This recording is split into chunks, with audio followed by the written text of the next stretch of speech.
COVID-19 pandemic has brought unprecedented changes to our usual ways of living. But the Department of Education remains unfazed by these challenges to fulfill the mission of Sulong Edukalidad, the rallying call for national effort to deliver quality basic education to all Filipinos, which involve aggressive reforms in the four key areas: the K-12 curriculum review and update, improving the learning environment, teachers upskilling and reskilling, and engagement of stakeholders for support and collaboration to move forward together as we prepare the education system for the future. The call for Sulong Edukalidad will continue, and we have built the framework of the Basic Education Learning Continuity Plan, or the BELCP, to put the needs of the learners at top priority. DepEd's BELCP is the major response and commitment to protect the health, safety, and well-being of learners, teachers, and personnel. The plan aims to provide opportunities to continue education even in these trying times with a BELCP in place, supported by an unprecedented number of diverse stakeholders from the academe, media, industry groups, NGOs, business and private individuals. Sulong Edukalidad will be able to sustain the aims in its reform for quality basic education. In our journey towards quality education, we have established the 4 pillars of aggressive reforms from the start, and we have been continuing to progress in these pillars. In improving the learning environment, we took action in the construction and rehabilitation of school buildings, ensured the availability of learning materials and equipment, and prioritized our last mile schools. The challenges of the pandemic also brought to light the urgent need to upgrade our ICT infrastructure to service the needs of education. In terms of the teachers upskilling and reskilling, we were able to establish more innovative professional standards for teachers and school heads. We have aligned the professional development of teachers with their career progression to track their development as part of the National Educators Academy of the Philippines transformation.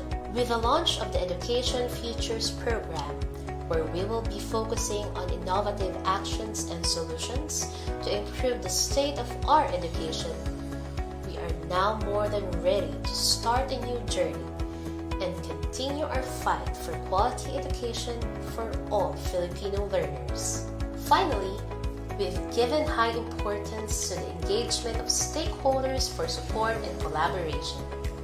In support of this, we have convened the Philippine Forum for Accessible Quality Basic Education, or the Education Forum, which will leverage other partnerships for education quality and strengthen partnership with the Philippine Normal University as the country's national center for teacher education. The department has also been developing a professional development program for teachers and school leaders in order to equip them with the skills, materials, and data that will allow them to help their students prepare for PISA 2022.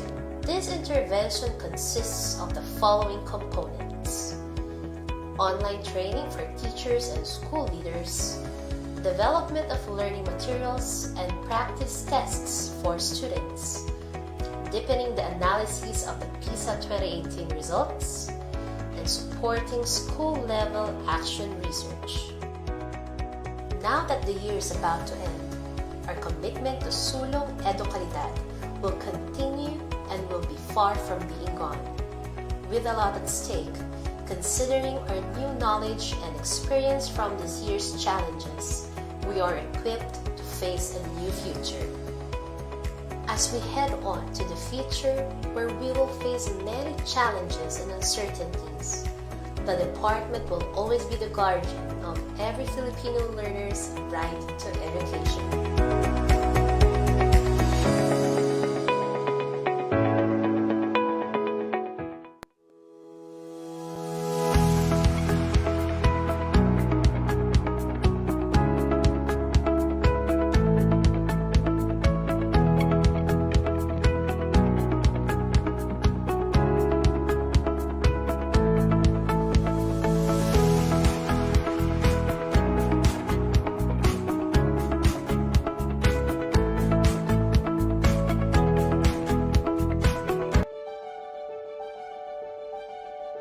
The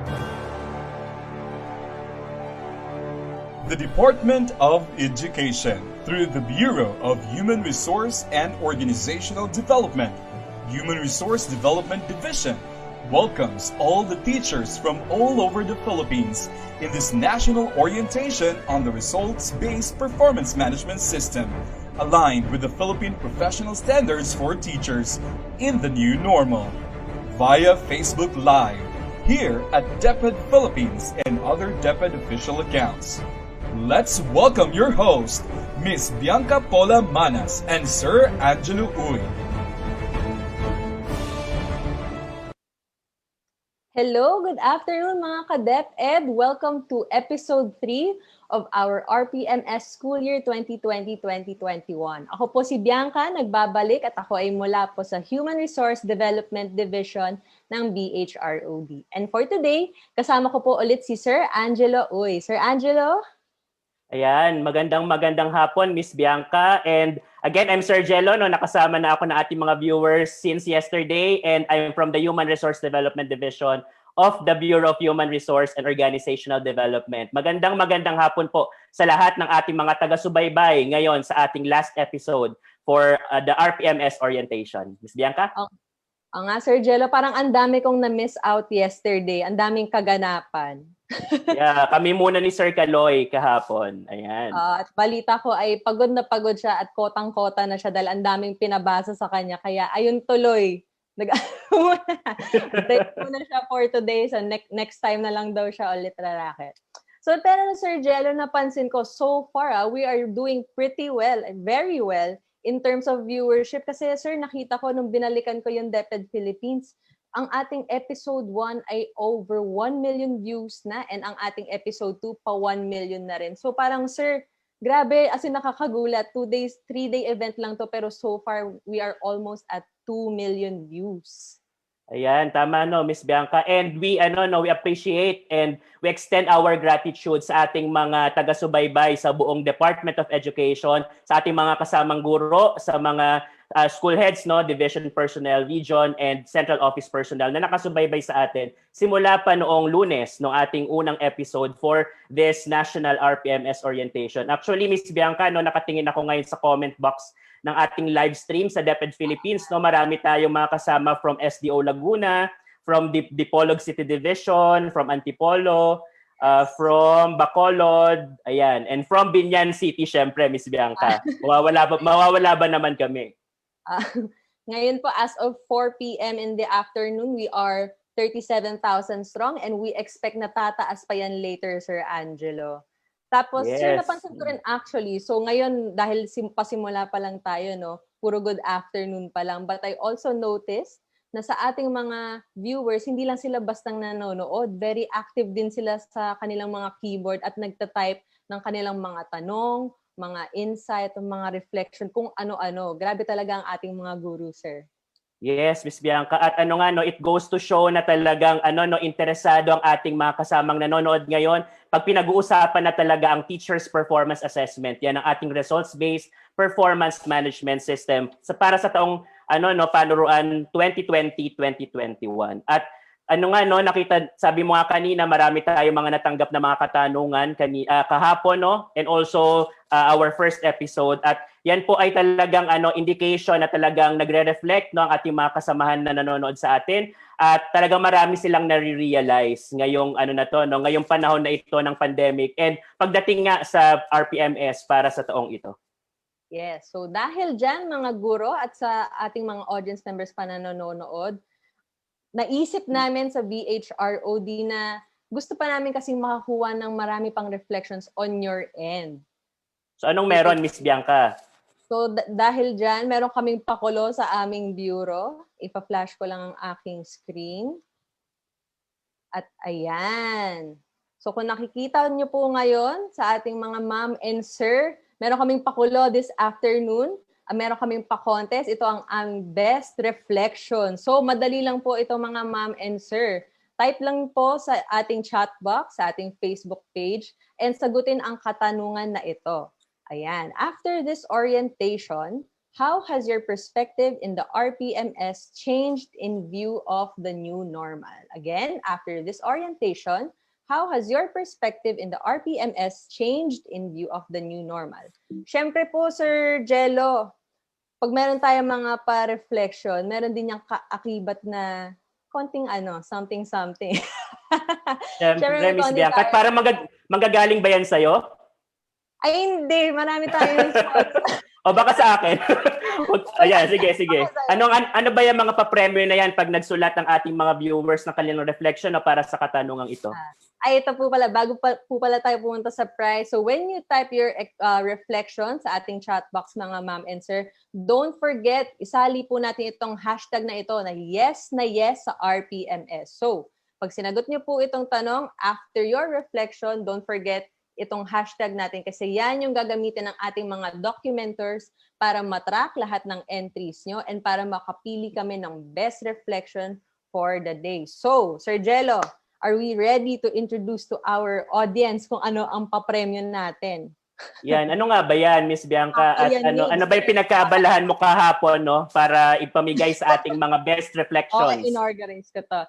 Sige po, sa mga mananalo sa mga mapipili namin for the reflection today, ito po ang makukuha nyo. Ayan, napaka-pogi, napakabago. Siyempre, ang mga mananalo ay makakuha ng isang limited edition na HROD Convention t-shirt. Sir, collector's item yan, alam nyo ba? Kaya nga, very limited, no? Ilan ba papamigay natin para sa ating mga masugid na viewers ngayon sa DepEd Philippines live stream natin?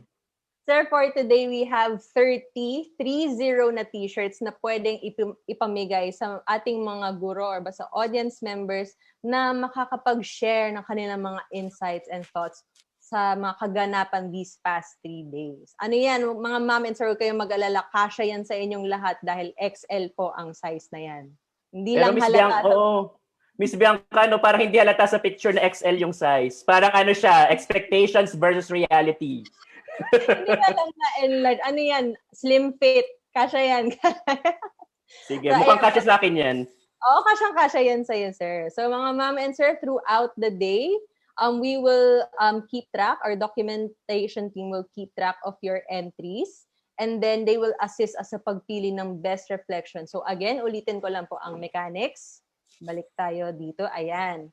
For our reflection, after this orientation, how has your perspective in the RPMS changed in view of the new normal? And don't forget to include ang ating hashtag yes na yes sa RPMS. Ayan, mga ma'am, so bigyan ko yan ng mga 3 seconds para mapicturean ang ating question. And also, ito nga ang napakaganda nating premyo. Ayan. Sir Angelo. Yes, Miss Bianca. Ayun. So, ibalik ko lang, no, dahil feeling ko na-excite na yung mga tao sa ating pa-reflection. Ibalik muna natin ang ating focus sa mga kaganapan yesterday. Sir, napansin ko during episode 2, parang ang daming engagement nga. So, not just mga positive feedback of support, but also maraming katanungan ng ating mga kaguruan tungkol sa phase 2. Tama ba? Yeah, kaya ngayong last episode natin o episode 3 ng ating 3-episode activity for the National Orientation for RPMS, gusto nating balikan ngayon muna kung ano yung mga napag-usapan natin kahapon at ano ba yung mga katanungan pa na kasi 'di ba kahapon ang dami talagang mga tanong, no, at sinabi natin na we'll reach out to all our teachers para sagutin ito with a material, no. Pero ngayon, tingnan natin kung ano ba yung mga pinag-usapan kahapon at ano pa yung mga katanungan dapat nating linawin ngayong episode 3. Sige, sir. Update nyo kasi missing out in action ako kahapon eh. Ayan. Sige, for the benefit of you, Miss Bianca, at sa ating mga kasamang mga guro. Ayan. Balikan muna natin ang mga napag-usapan kahapon para ready tayo para sa episode number 3. Kasi nga, alam naman natin na phases 3 and 4 based sa teaser natin kahapon ang pag-uusapan natin ngayong hapon. Pero bago yan, so balikan muna natin ulit yung kompletong view natin ng RPMS cycle. And again, ito yung ating adjusted RPMS cycle timeline only for school year 2020-2021. So maliwanag po ha. etong adjusted timeline na ito. So pero yung mga activities, forms, lahat yan ay galing pa sa mga previous school years natin at magtutuloy yan. Pero yung timeline no ay na nakikita natin ngayon sa screen natin ay applicable only for school year 2020-2021. Ayan. So napag-usapan natin nung episode 1 nung Lunes ang phase 1 which is performance planning and commitment. At kahapon nga ang phase 2, performance monitoring and coaching. At maya-mayang kaunti, tatapusin natin no, yung cycle, yung 4 na phases ng cycle na ito, ang phase 3 at ang phase 4. So pero ano ba yung mga pinag-usapan natin kahapon? Ayan. So ang phase 2 natin, ang performance monitoring and coaching ay nangyayari again year-round. So kasi ang ating mga observers and raters no ay nagmo-monitor at nagme-mentor, nagko-coach ng ating mga ratees at nangyayari yan sa buong taon. And meron tayong checkpoint no Miss Bianca na March 20 I believe March 2021 yan dapat. Yan ang ating checkpoint no para sa phase 2 which is the mid-year review. So diyan sa puntong yan sa buwan na yan ay talagang i-check natin kung ano yung nagiging progress na ng bawat isang teacher sa pag-accomplish na at sa pag-implement ng RPMS for school year 2020-2021. So yan ang ating phase of the RPMS cycle. At ano nga ba yung mga pinag-usapan natin, no, Miss Bianca, na mga activities sa under phase 2? So una ay performance monitoring and coaching at yung mid-year review and assessment niya na ginagawa pag March 2021 for this school year. Again, school year 2020-2021. Ayan. So ano ba yung mga forms? So may activities tayo year-round na monitoring and coaching. Tapos may checkpoint tayo sa mid-year ng March 2021. So ang mga forms natin na ginagamit sa puntong ito no, ng cycle ay una, RPMS tools kasi nandyan ang mga objectives, nandyan ang MOVs, nandyan ang performance indicators. So kaya talagang kailangan ay mabasa natin yan at maintindihan natin ang laman ng RPMS tools. At nakita natin during the past 2 episodes ang link kung saan natin ito pwedeng ma-access. Also, we'll be using IPCRF, the self-assessment tool, the development plan using the performance monitoring and coaching form. Nakahapon nga na-appreciate ng ating mga viewers at ng ating mga teacher guests kung paano natin diniscuss or inexplain kung paano nga ba talaga nag-accomplish ng performance monitoring and coaching form at paano ito nakakatulong sa parte ng rater at sa parte din ng ratee. And also, since may checkpoint tayo ng mid-year review, so meron tayong form na gagamitin dyan, which is the mid-year review form. And then, output natin after this phase ay yung agreements natin based on the performance monitoring and coaching form, the accomplished mid-year review form, the updated IPCRF development plan, and also ang ating portfolio. Kasi dyan na natin ilalaman, dyan natin i-organize yung ating mga naunang mga MOVs ng before the mid-year review. So yan yung mga activities, mga forms at mga outputs na pinag-usapan natin in depth kahapon sa ating episode number 2. Ayan, Miss Bianca, ano pa ba ang ilan sa ating mga kailangang i-reiterate sa puntong ito ng ating recap ng episode kahapon? Pinapakita po namin ito sa ating mga viewers para mas maintindihan po natin na meron tayong 2 RPMS tools or teacher performance assessment instruments. Una, para sa mga teachers na gagamit ng proficient tool at yung pangalawa ay sa mga teachers na gagamit ng highly proficient tool. At alam niyo po ang pagkakaiba, una sa color coding pa lang, ang ating green colored tools ay para sa mga teachers na gagamit ng proficient tool at ang ating blue-colored tools ay para sa mga gagamit ng highly proficient tool natin.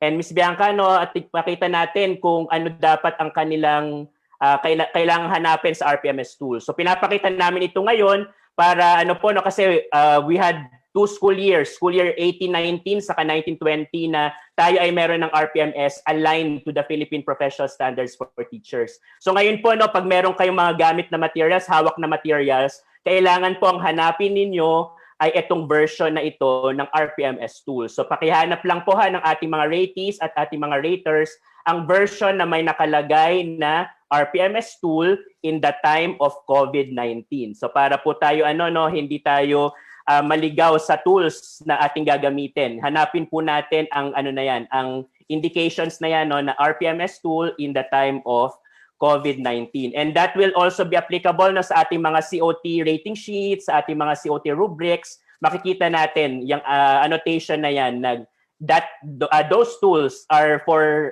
in time of the COVID-19. Okay? Sige po. And also, pinakita din natin yung mga 11 RPMS objectives for school year 2020-2021. At dito nga na-test ang pagbabasa ng Sir Kaloy kahapon. At kaya hindi siya nakasama sa atin ngayon kasi magpapahinga muna siya at sasama siya sa mga susunod nating mga engagements. So, pero ayan, nakikita natin dyan sa slide na yan na meron tayong naka-highlight yung objective number 1 sa objective number 3. At sinabi ito ni Sir Kaloy kahapon na yung dalawa na yan ay very familiar para sa ating mga kasamahang guro. Kasi ang objective number 1 at ang objective number 3 ay nakita na natin yan ng school year 2018-2019 at school year 2019-2020. Okay? Sige, doon tayo sa mga sumunod na mga RPMS objectives para sa school year 2020-2021. Nakikita ulit natin na naka-highlight ang objective number 7. So aside from 1, 3, and then we have objective number 7, ito ay ulit, isa sa mga familiar na indicators para sa atin or objectives para sa atin kasi yan po ay nakita na natin sa mga nakaraang school year. So meron tayong 3 out of the next 11 RPMS objectives for school year 2020-2021 na familiar sa atin. Now, aside from those 3, sige, Miss Bianca, pakita natin, then sa next 11 objectives na yan, meron tayong objective number 5. Pakita natin, Miss Bianca, objective number 5 ulit. Ayan. So aside dun sa mga familiar, yung 1, 3, and 7, meron tayong objective number 5. But this is not an indicator na nakita na natin in the previous years. Etong objective na ito ay especially selected for this school year as learners and the people across the globe in general have been affected by the COVID-19 pandemic. And this way, the way teachers adjust and modify the teaching and learning delivery is captured in this year's RPMS. So yung objective number 5 ay bagong indicator ngayong school year na ito at yan ang ating justification kung bakit natin yan sinama sa school year 2020-2021.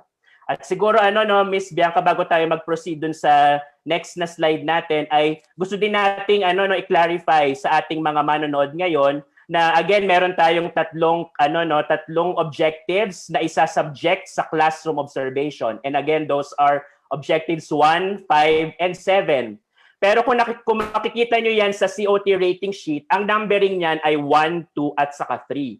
So meaning, ang COT indicator number 1 sa rating sheet ay equivalent sa RPMS objective number 1. So wala tayong problema doon. Pero ang objective number 5 ay COT indicator number 2. Okay? So tingnan natin yung mapping na ito para hindi tayo malito pag tumingin tayo sa ating mga iba't ibang mga tools for the classroom observation. At yung objective number 7 naman sa ating RPMS objectives, sa listahan ng RPMS objectives, ay COT indicator number 3 sa ating COT rating sheet. So please take note of that mapping at para hindi tayo ma-confuse on the numbering of the RPMS objectives versus the numbering in the COT rating sheet or in the COT indicators. Ayan, Ms. Bianca, tingnan natin ang mga sumunod pang mga RPMS objectives na discuss ng Sir Kaloy kahapon. So meron tayong objective number 8, 9, 10, at 11 at yan ay mga non-classroom observable RPMS objectives na natalakay natin yan kahapon. Sige, tingnan natin ngayon. Aside from this, gusto din natin ipakita, Ms. Bianca, sa ating mga viewers, ang ating mga nakolektang mga tanong simula kahapon. Para mabigyan natin ng linaw, pwedeng nasagot na ito kahapon or pwedeng hindi pa rin nasagot. Pero yung mga nasagot nating tanong, gusto nating mas maliwanagan. Ngayon, bago tayo mag-proceed sa ating natitirang dalawang phases ng RPMS cycle. Okay, so una nating tanong. Nakita mo ito, Ms. Bianca, na una, will SPED, Madrasa, and ALS, salamat, Ms. Bianca, will SPED, Madrasa, ALS, T1 to T3 use the same RPMS tool as regular teachers? So ano ang sagot natin dyan? Gagamit ba ng parehong tool ang ating mga SPED teachers, Madrasa teachers, at ALS teachers katulad ng ating mga nasa formal schooling? So ang sagot natin ay yes.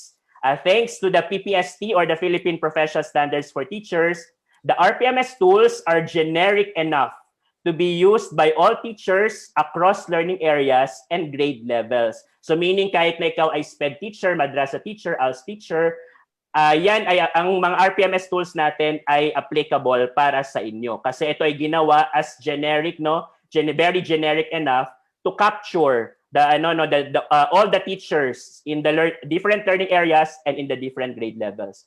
At nakikita din natin ngayon sa screen natin na ang iba't ibang mga specific na teaching positions na gagamit ng anong tool.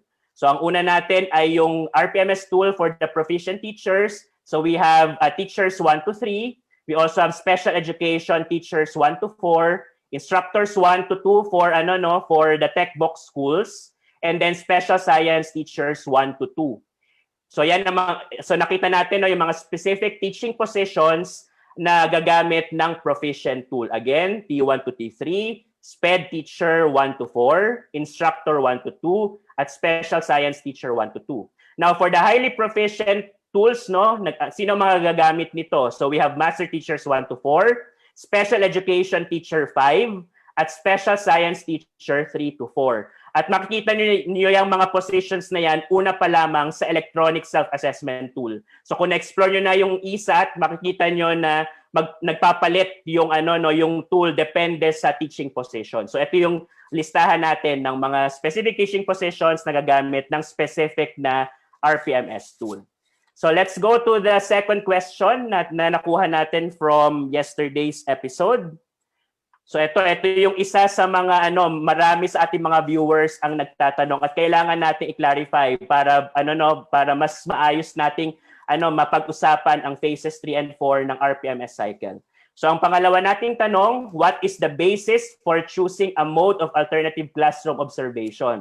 Diba nasabi natin kahapon na meron tayong 3 options. So pero ano nga bang basihan ng kung ano dapat or kung saan dapat ma-observe si teacher? Anong mode nga ba? Sige, pakita natin yan. So the alternative classroom observations shall depend on the learning modality that you as a teacher or your school adopts. So again, modes ito. Maybe ginamit natin yung term na options.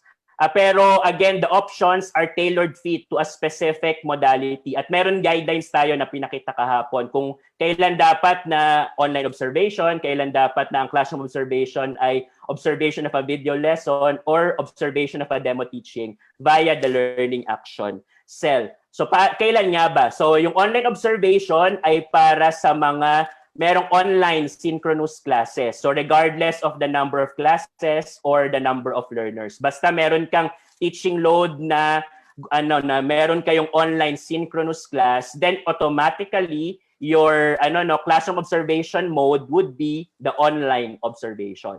Now, kailan ka pwede na observation of a video lesson? So that will only be used when option 1 is not possible. So ang natin kasi parang naka-arrange to in this order para din kasi kung napansin niyo nga alam ko nabanggit ito kahapon ng online observation yan ang closest to the face-to-face classes. So kaya kung meron kang online synchronous, then go to online observation.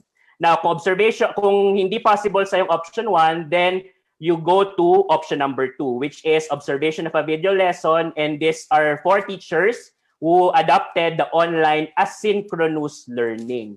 Okay? So kung hindi pa rin applicable sa iyo ang 1 at ang 2, punta ka ngayon sa 3. And this is observation of a demo teaching via lab, and this will be used when options 1 and 2 are not possible.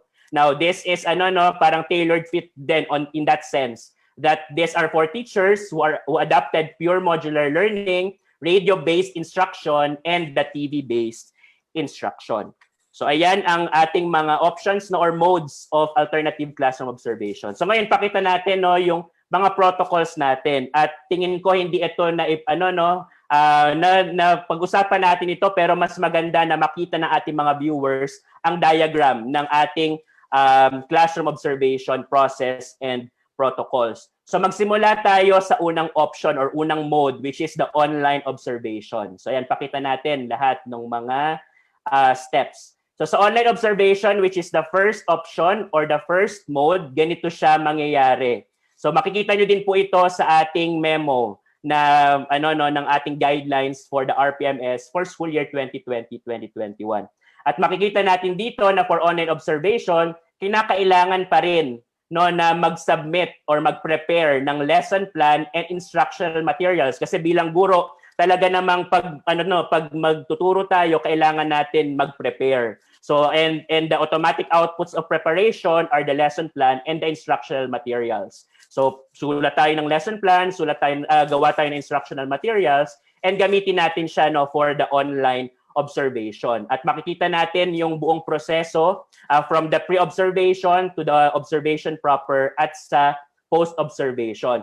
Pero take note that kahit na kayo ay nag-prepare, kasi yun naman talaga ay natin duty as a teacher ng lesson plan and instructional materials for the classroom, for the objectives which are subjected to classroom observation, again, objectives 1, 5, and 7, yan ay yan ay hindi na kailangang ipasa or isubmit as part of your MOBs. Ang kailangan nyo lang based from yesterday's discussion ay ang ating COT rating sheet or inter-observer agreement form para sa proficient at highly proficient teachers or teachers using the proficient and the highly proficient tool. At may dagdag lang na proof of attendance of colleagues para sa ating mga teachers na gumagamit ng highly proficient tool. Ayan. So yan ang protocol para sa online observation. So pakita naman natin ngayon ang observation of a video lesson. So ito ang protocol, halos similar to the first diagram para sa unang mode or unang option. Pero dito ngayon ay wala ng online synchronous, walang pagkikita virtually ang teacher at ang mga learners natin. So dito kailangan si teacher ay mag-record ng kanyang sarili habang nagtuturo ng lesson. So ang tanong kahapon, gaano ba kahaba ang video lesson or na kailangang i-prepare ni teacher para ipasa or i-submit para sa classroom observation. Ito ay sinabi sa guidelines para sa mode number 2 or option number 2 na kailangang i-record ang ating sarili, nagtuturo tayo. So meaning kung gaano talaga katagal yung intended lesson duration, so yun po yung ating gawin for the video lesson. So kung tingin po natin ay kailangan buo siyang kung gaano man kahaba yung class time niyo, then do that. But maybe shorter than that kasi sabi sa guidelines din na this can be or this video lessons can be used as supplementary material. So baka a portion of your lesson pero siguraduhin natin na na-target natin yung tatlong objectives na isa-subject to a classroom observation at bibigyan ng rating afterwards. Ayan. So makikita natin yan sa ating mga materials na nasa link natin for RPMS 2020-2021. Now, pakita natin ang protocols and processes sa pangatlong mode or pangatlong option. Yan naman ang observation of a demo teaching via the learning action cell. So makikita natin na na ito naman ngayon ay wala. So parang katulad ng mode number 2, wala tayong makaharap na bata na synchronous. Pero ngayon ang magiging kaharap natin ay mga kasamahan nating mga guro. So it can be done, ating learning action cell sessions can be done virtually or face-to-face. Again, sinabi natin kahapon na depending on the IATF rules and regulations and the internal policies in your respective areas. So kung nasaan man kayo ngayon, ano ba yung mga guidelines natin ng IATF or ng division office? So kailangan lang mag-schedule dito ng LAC session para intended talaga para sa demonstration teaching. At pwede tayong magkaroon ng 5 to 15 teachers as members of the LACs based yan sa DepEd Order number 35, series of 2016. At ang mga teachers ang magiging mga bata para sa sa option na ito or para sa mode na ito. So again, ito pong pinapakita natin na diagram ay makikita natin sa mga materials na nasa link natin for RPMS 2020-2021. So ayan ang ating frequently asked question number 2. Now, let's go to the third. So ayan Ms. Bianca, marami tayong mga kailangan munang i-clarify, sagutin para mas maayos nating matapos ang tatlong episodes na ito, phases 3 and 4, maya-mayang kaunti. At alam ko excited na ang ating mga viewers. So for question number 3, are school heads allowed to observe their teachers more than 2 times? So anong sagot natin dyan? Pwede ba na mag-observe ng more than 2 times? So ang sagot natin ay yes. But only, so may ano tayo, no, may disclaimer tayo, but only those two observations that the ratee and the school head or the observer, kung master teacher man yan or head teacher, agreed to as official observations will be part of the ratings or the portfolio. So pwedeng more than 2 times, but kung ano yung pinag-agrihan ni ratee at saka ni rater or observer, yan lamang ang magiging part ng ating teacher rating or teacher portfolio. So sana po maliwanag yan sa ating mga kasamaan na nanonood ngayon sa atin via DepEd Philippines. Now, the fourth one na ating kailangang sagutin ay how many MOVs or means of verifications do we need to present? So siguro habang ako ay nagbabasa ng ating mga frequently asked questions, baka meron pa kayong mga katanungan na dagdag, no? Na pwede natin sigurong sagutin when we before we end the session or the episode for this day. So lagay lang po natin sa comment box ng ating live stream. So ilan nga bang kailangang MOVs na i-present or i-provide sa ating portfolio? So ang ating sagot ay the number of MOVs or means of verification to be submitted vary from one objective to another. So, di ba nakita natin doon sa ating summary kahapon na iba-iba nga based on the objective. And ating suggestion or recommendation sa ating mga teachers ay please refer to your RPMS tools, either the proficient tool or the highly proficient tool, to know what and how many MOVs are required per objective. At saka malalaman nyo din po doon, paano nga ba ako paano ako makakakuha ng rating na 5 sa RPMS for quality, for example, or for efficiency, or for timeliness. So kailangan ang una nating tignan bago tayo mag-proceed sa RPMS cycle na ito ngayong taon ay ang ating RPMS tools. Let us try to understand ano nga bang objective, ano bang MOV, ano bang mga performance indicators. Sige, let's go to question number 5. At sana nasasagot na ang mga katanungan sa isipan pa ng ating mga viewers hanggang ngayon. At para clear na wala nang masyadong gray areas para para mas maayos yung ating transition to the last 2 phases of the RPMS cycle. So for question number 5, are we allowed to present or provide MOVs obtained from October to December 2020? So anong sagot natin? So ang sagot natin ay para sa specific na RPMS objectives 1, 5, and 7. These are the objectives that will be subjected to a classroom observation.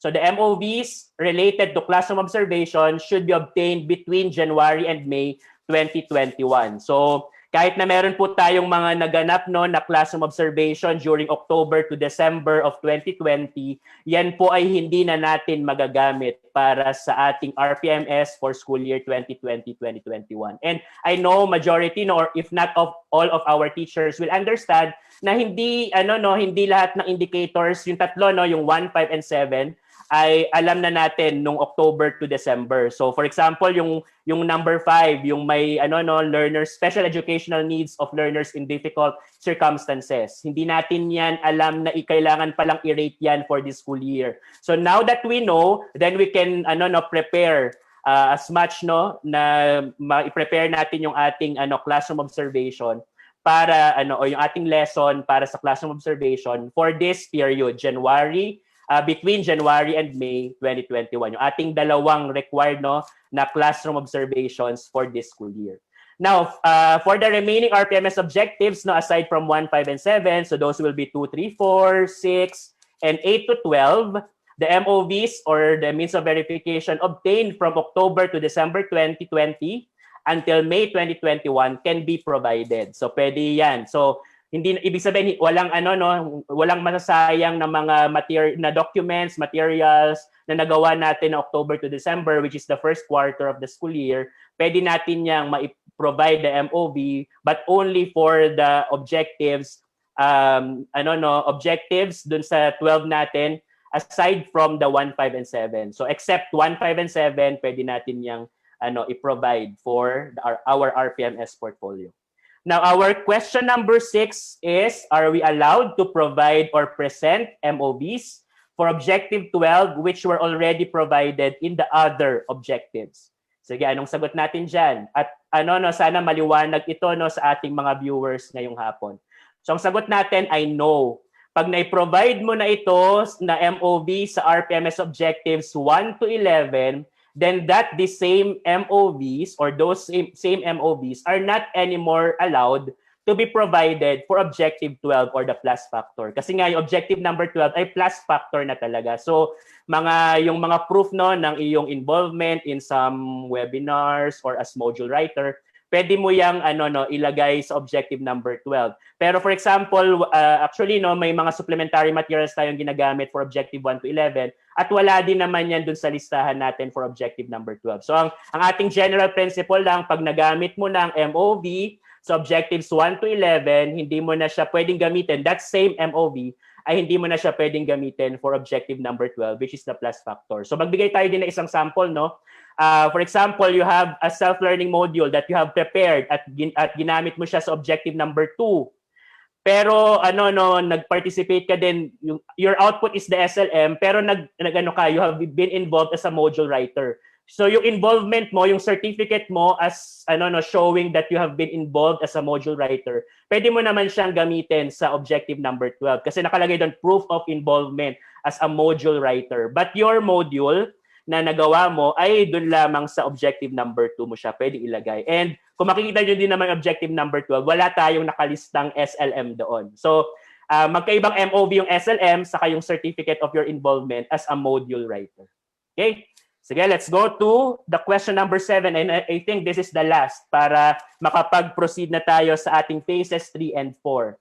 So ayan, for our last question, is it required that supplementary materials to be provided in objectives 2 to 4 are those that were used during classroom observation? Ito yung nasagot na rin kahapon, pero gusto nating liwanagin ang sagot natin dito.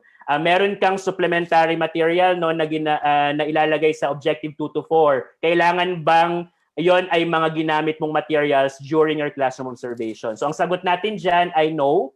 These supplementary materials made by the ratee and used in the lesson delivery may or may not have been used during classroom observation. So pwedeng ginamit mo siya or pwedeng hindi mo siya ginamit during the classroom observation. You can provide those as supplementary materials in for example objective number 2, number 3 and number 4. So siguro Miss Bianca bago tayo mag-proceed sa ating natitirang dalawang phases, may dadagdag din ako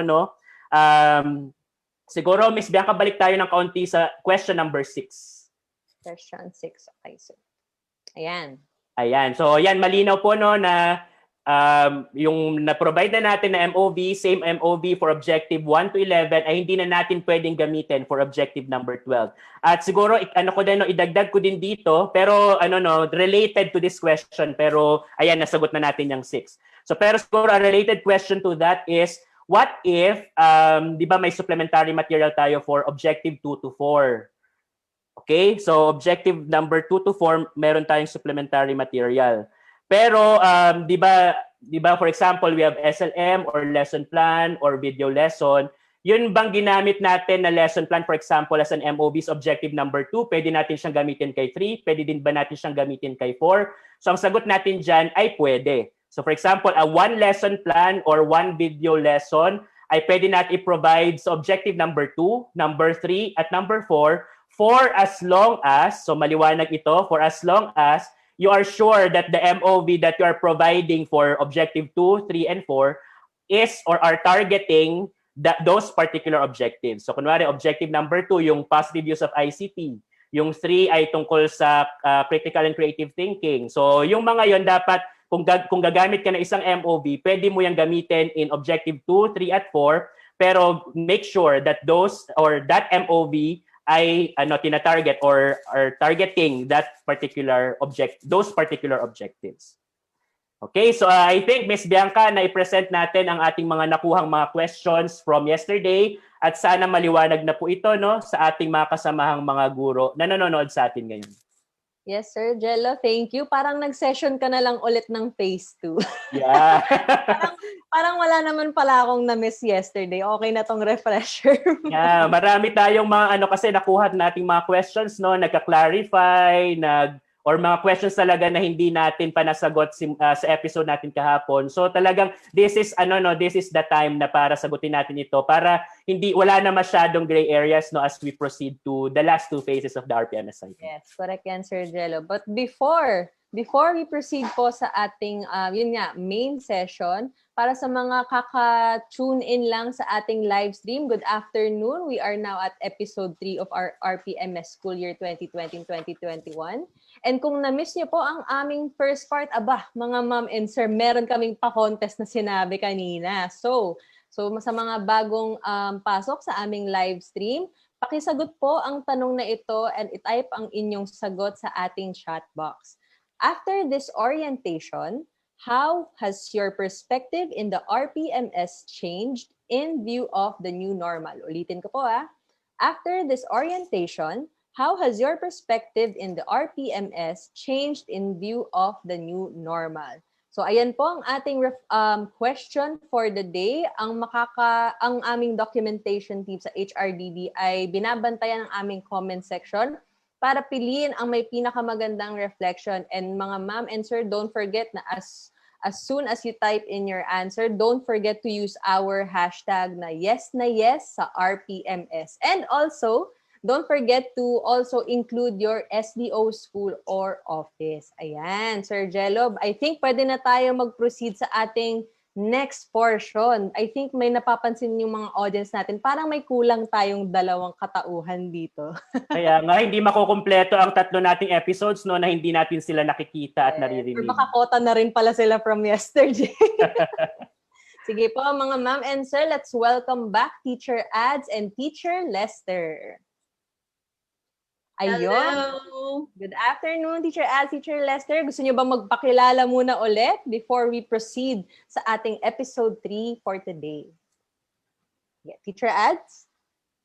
Hello everyone! Welcome back to the DepEd Philippines Facebook page. I am Teacher Ads and I will be your guide in understanding the RPMS PPST. Hello po sa aking mga kasamahang guro na tagapagtaguyod ng susunod na henerasyon ng bansa, lalo na sa mga kasamahan kong guro sa City of Stars, Division of Quezon City, sa aming SDS, Dr. Janeline Rose B. Corpus, at sa aking mga kasamahang guro sa San Antonio Elementary School, lalong-lalo na sa aming school head, Mr. Antonio P. Miranda. Hello po.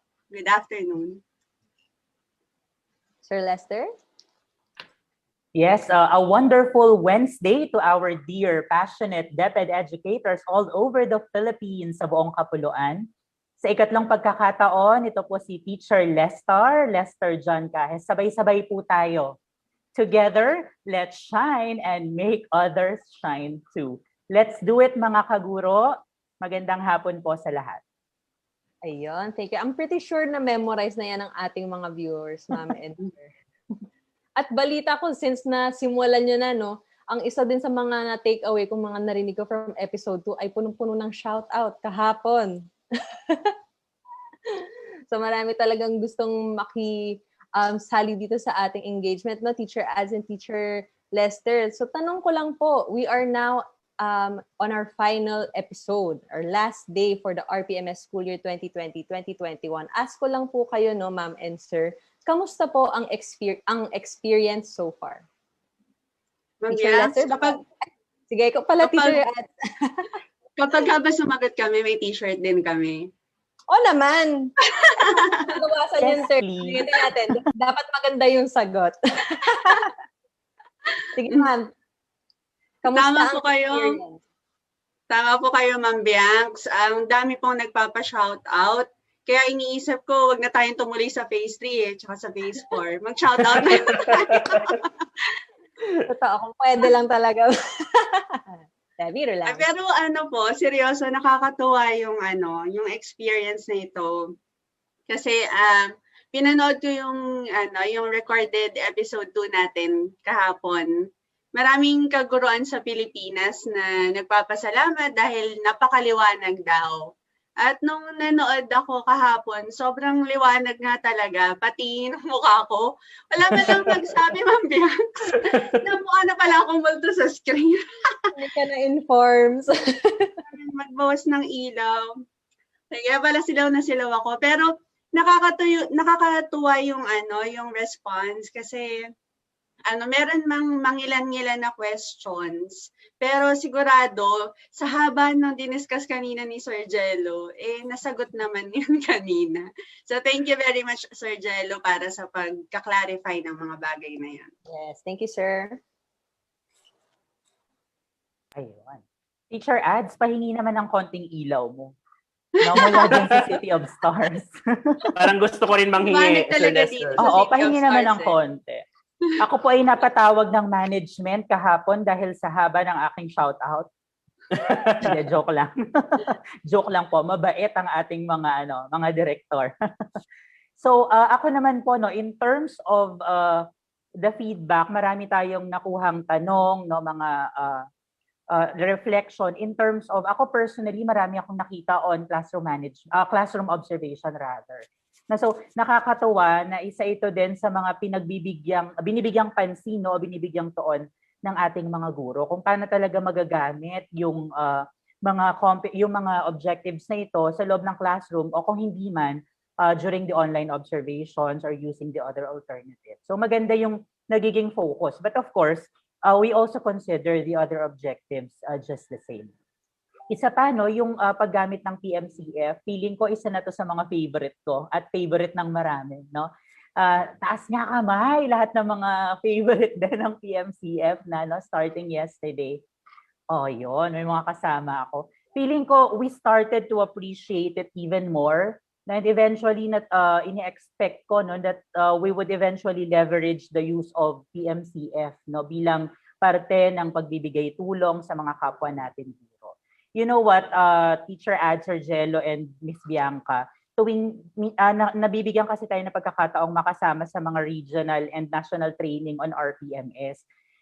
During those times, nakakatuwa na makakuha ng positive feedback from the regional and division trainers. Pero iba pala talaga yung feeling kapag yung mismong teachers na yung nagsasabi sa'yo, no, na nauunawaan nila talaga and they really appreciate yung mga examples na binibigay natin. So all positive comments which lead me to the conclusion na maaring dahil third year na ito, no? I mean, we've been doing this for quite some time, yung RPMS PPSC. Marahil mas lumalawak yung awareness and you know, this awareness fosters acceptance eventually. So talaga namang nakakatuwa po. Ayun, thank you, Sir Lester, Teacher Ads. Sir Angelo, what do you think? Proceed na kaya tayo sa phase 3 and 4? Kakayanin ba natin this afternoon?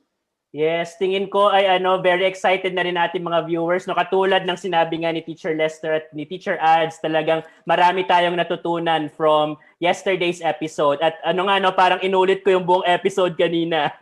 Nang magsagot na ating mga frequently asked questions. So, pero for sure, ready ng ating mga viewers para sa ating natitirang dalawang phases of the RPMS cycle. So, proceed na tayo, no? Miss Bianca, Teacher Ads, and Sir Lester. So punta na tayo sa phase 3 of the RPMS cycle. And that is performance review and evaluation. Ayan.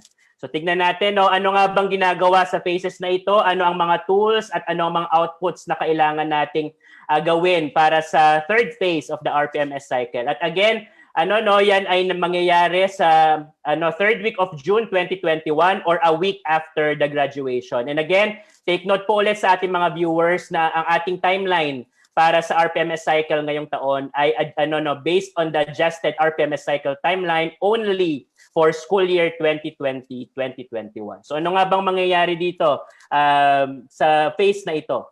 So tingnan natin. So we have these activities, no, year-end review and assessment, evaluation of portfolio, and computation of final rating. So, di ba after phase 2 na year-round, may mid-year, year-round na mentoring and monitoring and coaching, meron din tayong mid-year review. So, pagdating ng phase 3 ay dyan na magkakaroon ng year-end review and assessment. So, after the entire cycle of the RPMS, ano nga bang naging performance natin? So, tayo ay ngayon susukatin at the year-end review and assessment.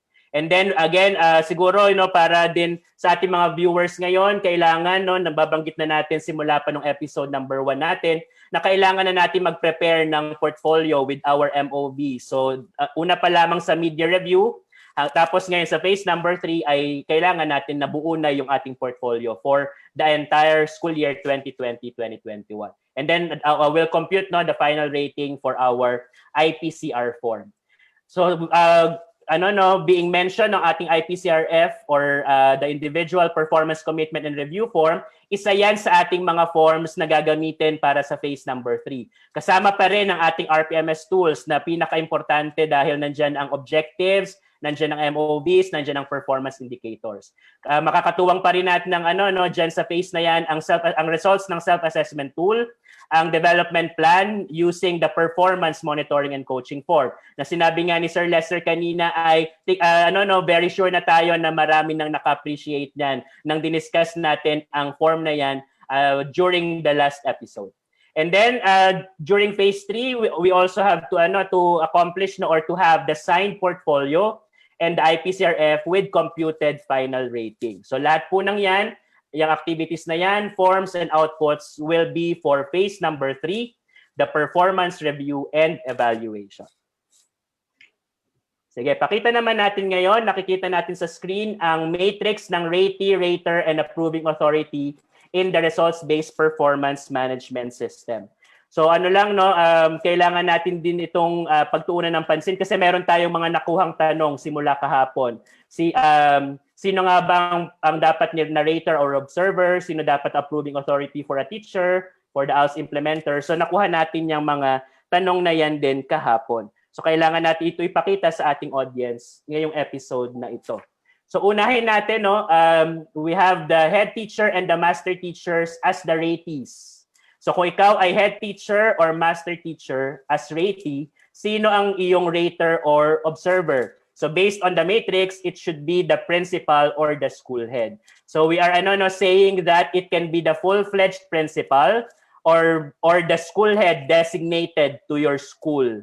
So meaning designated by the school's division superintendent, sa kanya binigay ang designation na yon at ang confidence to lead the school or to lead and manage the school. So meaning regardless of the item or the position title of the teacher, but he or she is designated as a school head, so siya na yang magpa-function as the principal or the school head, being the rater or observer of a head teacher or a master teacher. Now, the approving authority is dependent on the size of the division. So the superintendent for small and medium divisions at assistant superintendent naman po natin for large and very large divisions. Now, you can see in the matrix that there are 2 rows for teachers. So bakit nga ba merong 2 rows for teachers as ratees? So unahin natin yung una. So we have, for example, you're a teacher ratee and you don't have any master teacher, head teacher, or assistant principal in your school. Then the first row for teacher is applicable to you. So ang iyong rater observer will be your principal or your school head, and the approving authority is either the SDS or the ASDS depending on the size of the division. Now, what if meron naman na master teacher, head teacher, or assistant principal in your school and you're a teacher ratee, then the master teacher or the head teacher or the assistant principal will serve as your ratee or your observer. And in that case, the approving authority is your principal or your school head. So please take note, ating mga viewers ngayon, mga teachers and also mga observers and raters, that the difference between the 2 rows for the teacher ratees. Now, for our ALS implementers, either school-based or community learning centers-based, meron tayong part of the matrix for you. So now, if you're a school-based ALS implementer, your rater or observer will be the master teacher, the head teacher, or the assistant principal. Again, if you're a school-based ALS implementer ratee, and your approving authority is the principal or the school head. While if you are an ALS teacher, but you're based in the community learning center or in your respective CLCs, ang inyo pong rater observer will be the education program specialist for ALS, and your approving authority is the chief of the curriculum implementation division.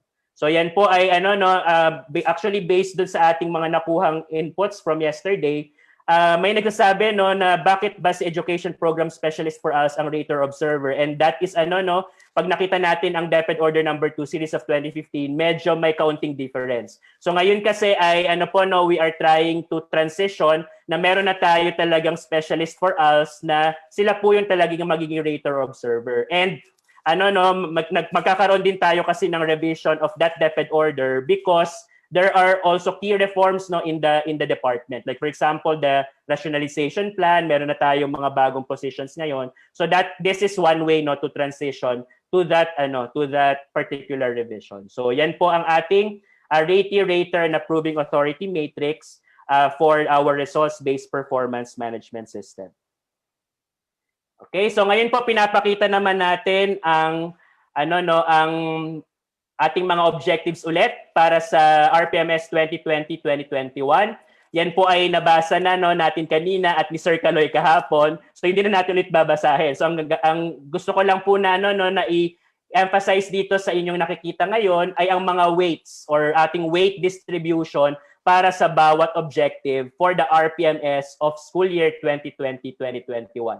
So makikita natin na ang objective 1, 2, 3, 4, 5, at 6 para sa mga teachers na gagamit or gumagamit ng proficient tool, yan po ay may 8% each na weight distribution.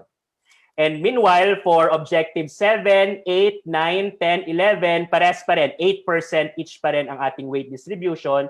At ang maiiba lamang ay ang objective number 12, which is the plus factor, which will carry the weight of 12%. So for a total of 100%.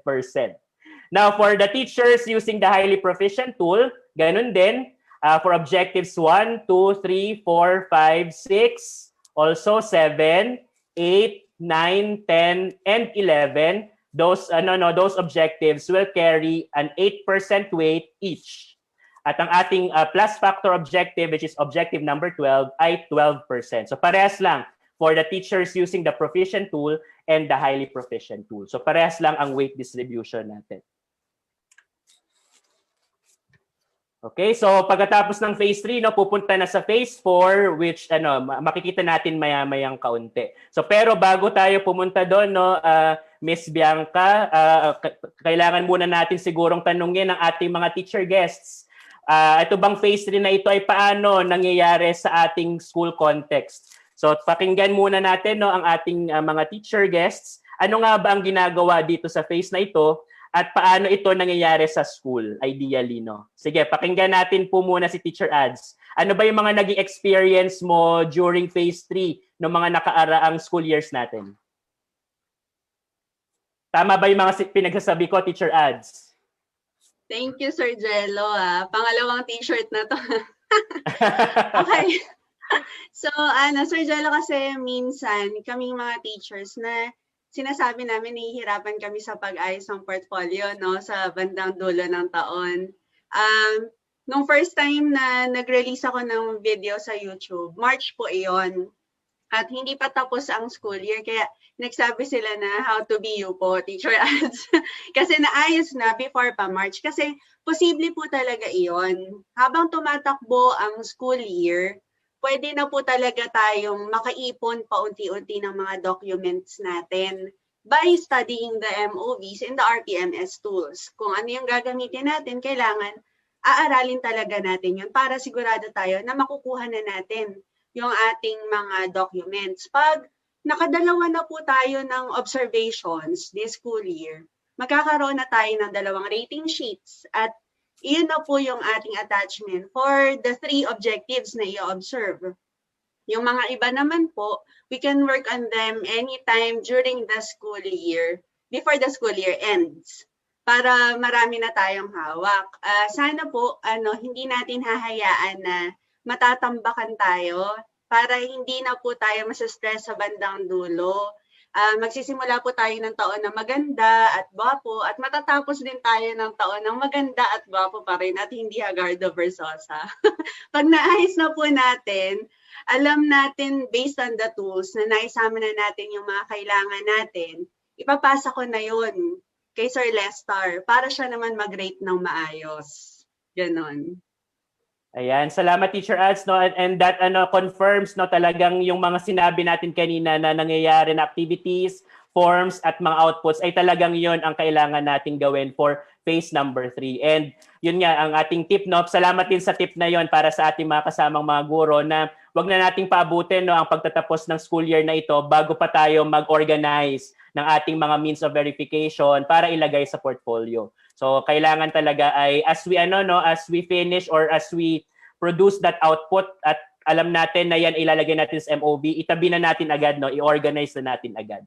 Yan, maraming salamat, Teacher Ads. By the way, Sir Lester, sa iyo naman po as master teacher or the rater, paano naman po ito nangyayari sa inyong school? What's your experience?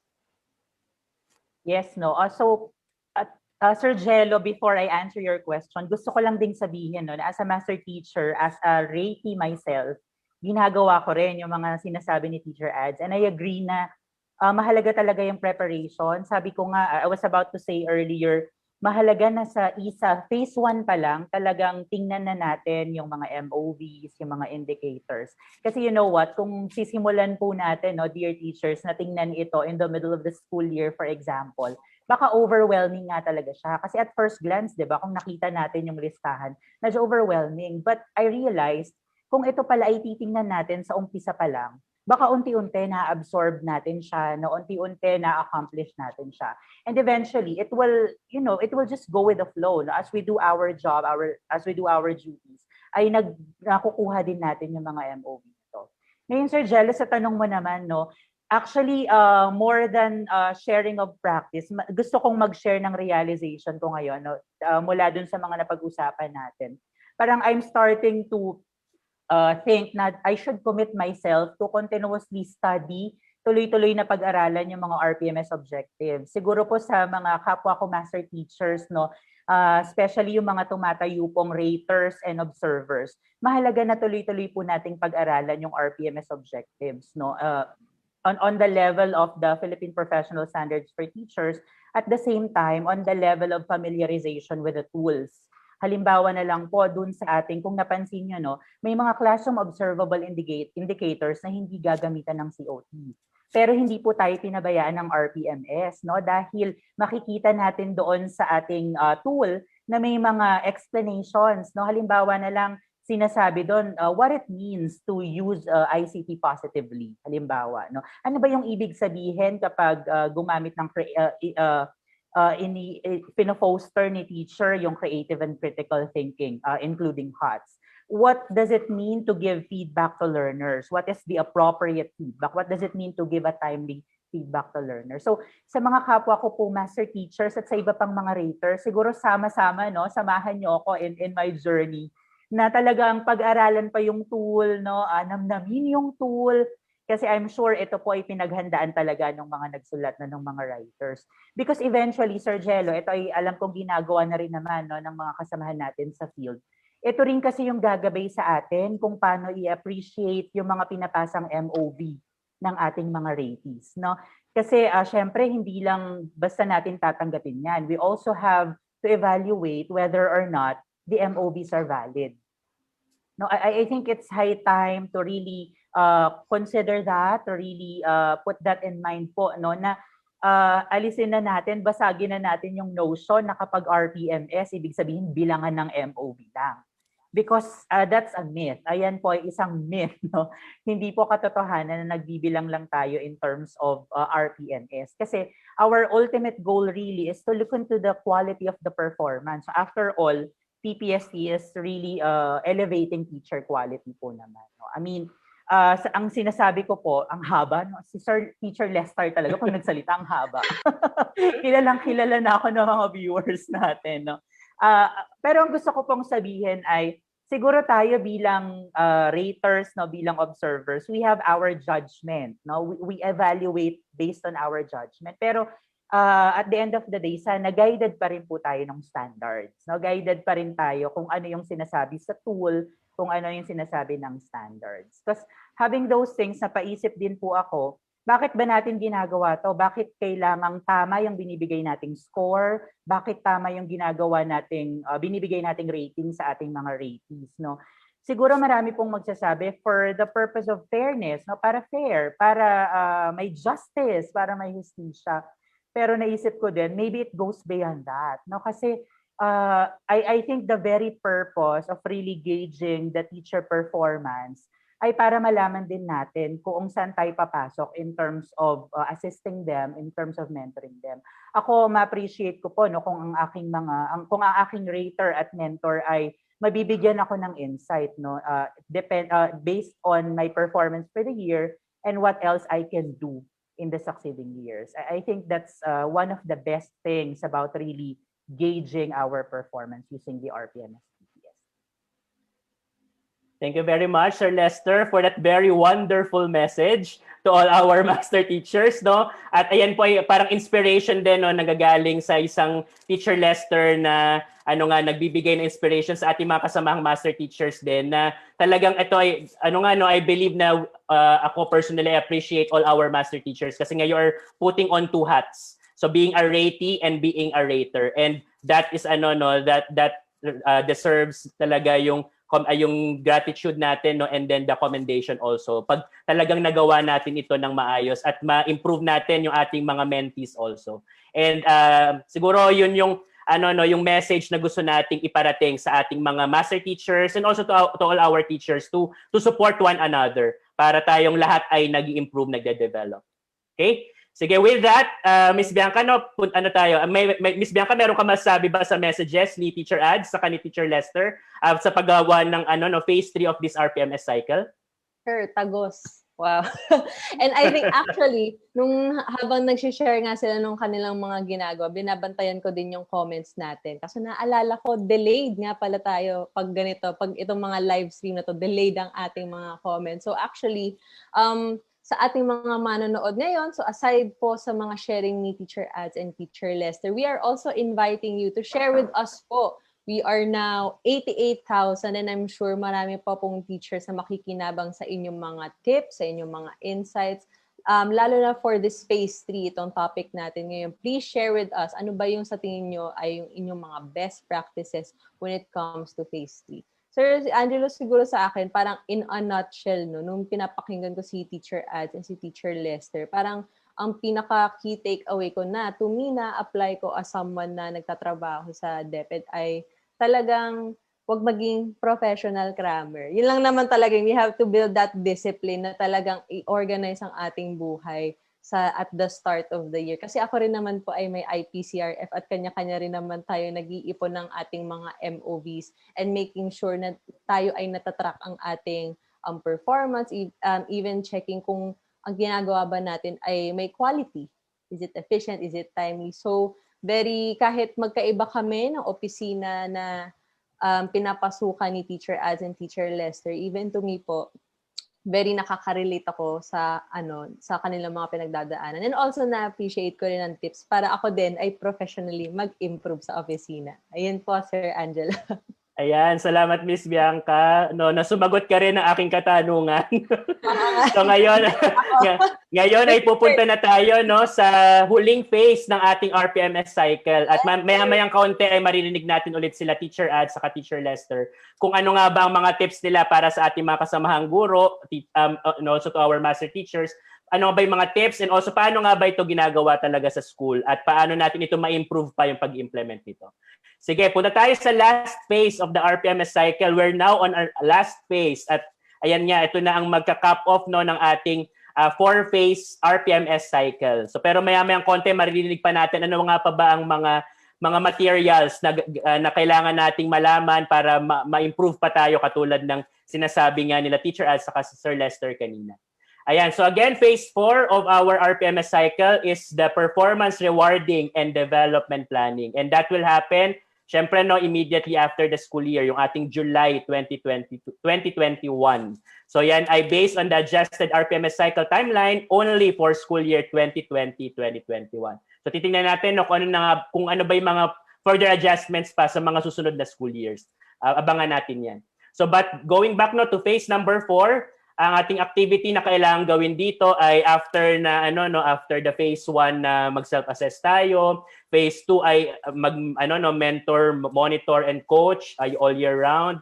Mag-year-end review tayo ng phase 3. Ngayon naman, bago tayo ulit sumabak sa panibagong cycle ng RPMS, kailangan nating mag-ways forward and development planning. Ano na nga ba ang ating plano sa mga susunod na cycle pa ng RPMS? Ano bang realizations and reflections natin after nung nakaraang RPMS cycle. So dito nangyayari yon sa phase number 4. At ang kailangan nating form na magawa dito ay ang final IPCRF development plan. At ang ating output ay, since ito ay performance rewarding and development planning, ay meron tayong rewards and recognition at ang ating IPCRF development plan. So yan ay lahat ng in a nutshell yan ang mangyayari sa ating phase number 4, which is performance, rewarding, and development planning. Okay? So tingnan natin yung sample natin na development plan diyan, Miss Bianca. So ang development plan natin ay nagko-contain or ang included dito or makikita natin sa development plan na again ginagawa natin during phase 1 after we accomplish the ESAT or the SAT. Tapos sa sa phase 2 natin ay nagkakaroon sa media review ng tinitingnan natin kung yung mga objectives ba natin, yung interventions natin in the development plan in phase number 1 ay akma pa or meron ng kailangang i-revise ng kaunti. Tapos sa phase 4 ay meron na tayong development plan before again moving on to the next cycle of RPMS. So ang nilalaman nito ay strengths and development needs. So the strengths are competencies which the ratee demonstrated consistently and areas that meet or exceed expectations. So pwedeng ito ay galing sa ating mga RPMS objectives. Ano nga ba yung based on the assessment ng ating mga teachers and also the assessment of the rater to the teachers. Ano nga ba yung mga strengths na ito? Ano nga ba yung mga competencies na na-meet at yung nag-exceed pa sa expectations?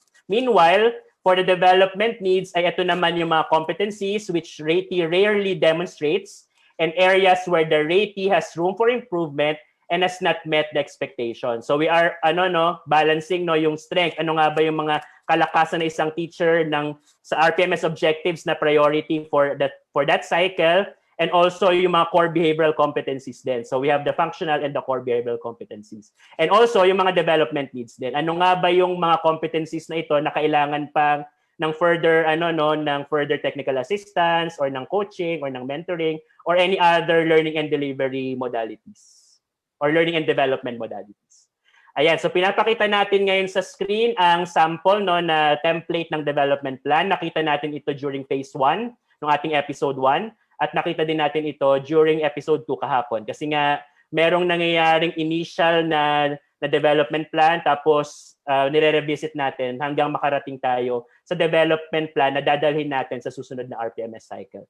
So this strengths and development needs ay mga either qualitative comments, observations, or recommendations. At makikita niyo itong template na ito sa ating link of our materials for RPMS 2020-2021. At makikita nyo din sa template, aside from the strengths and development needs, meron tayong action plan.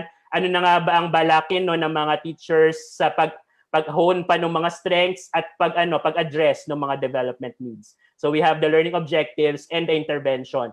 Attend ba ako ng training? Attend ba ako ng mga webinars? Ako ba'y magpapa-coach, magpapa-mentor sa aking ratee, sa master teacher, or sa head teacher, or sa aking school head? So yan ay lalamanin ng ating development plan. And also, dapat meron tayong timeline. Ano nga ba ang ating projected timeline sa bawat pag-address ng ating strengths at development needs? At ano nga ba yung mga kailangan pa nating resources? And pag na-accomplish natin itong development plan na ito ay magandang basis ng ating mga raters or observers, ating school heads, para bigyan pa tayo bigyan pa ang mga teachers ng further technical assistance, mentoring, monitoring, and coaching, among others. Yung mga pwede pang maibigay na ma-extend na mga tulong pa ng ating observers.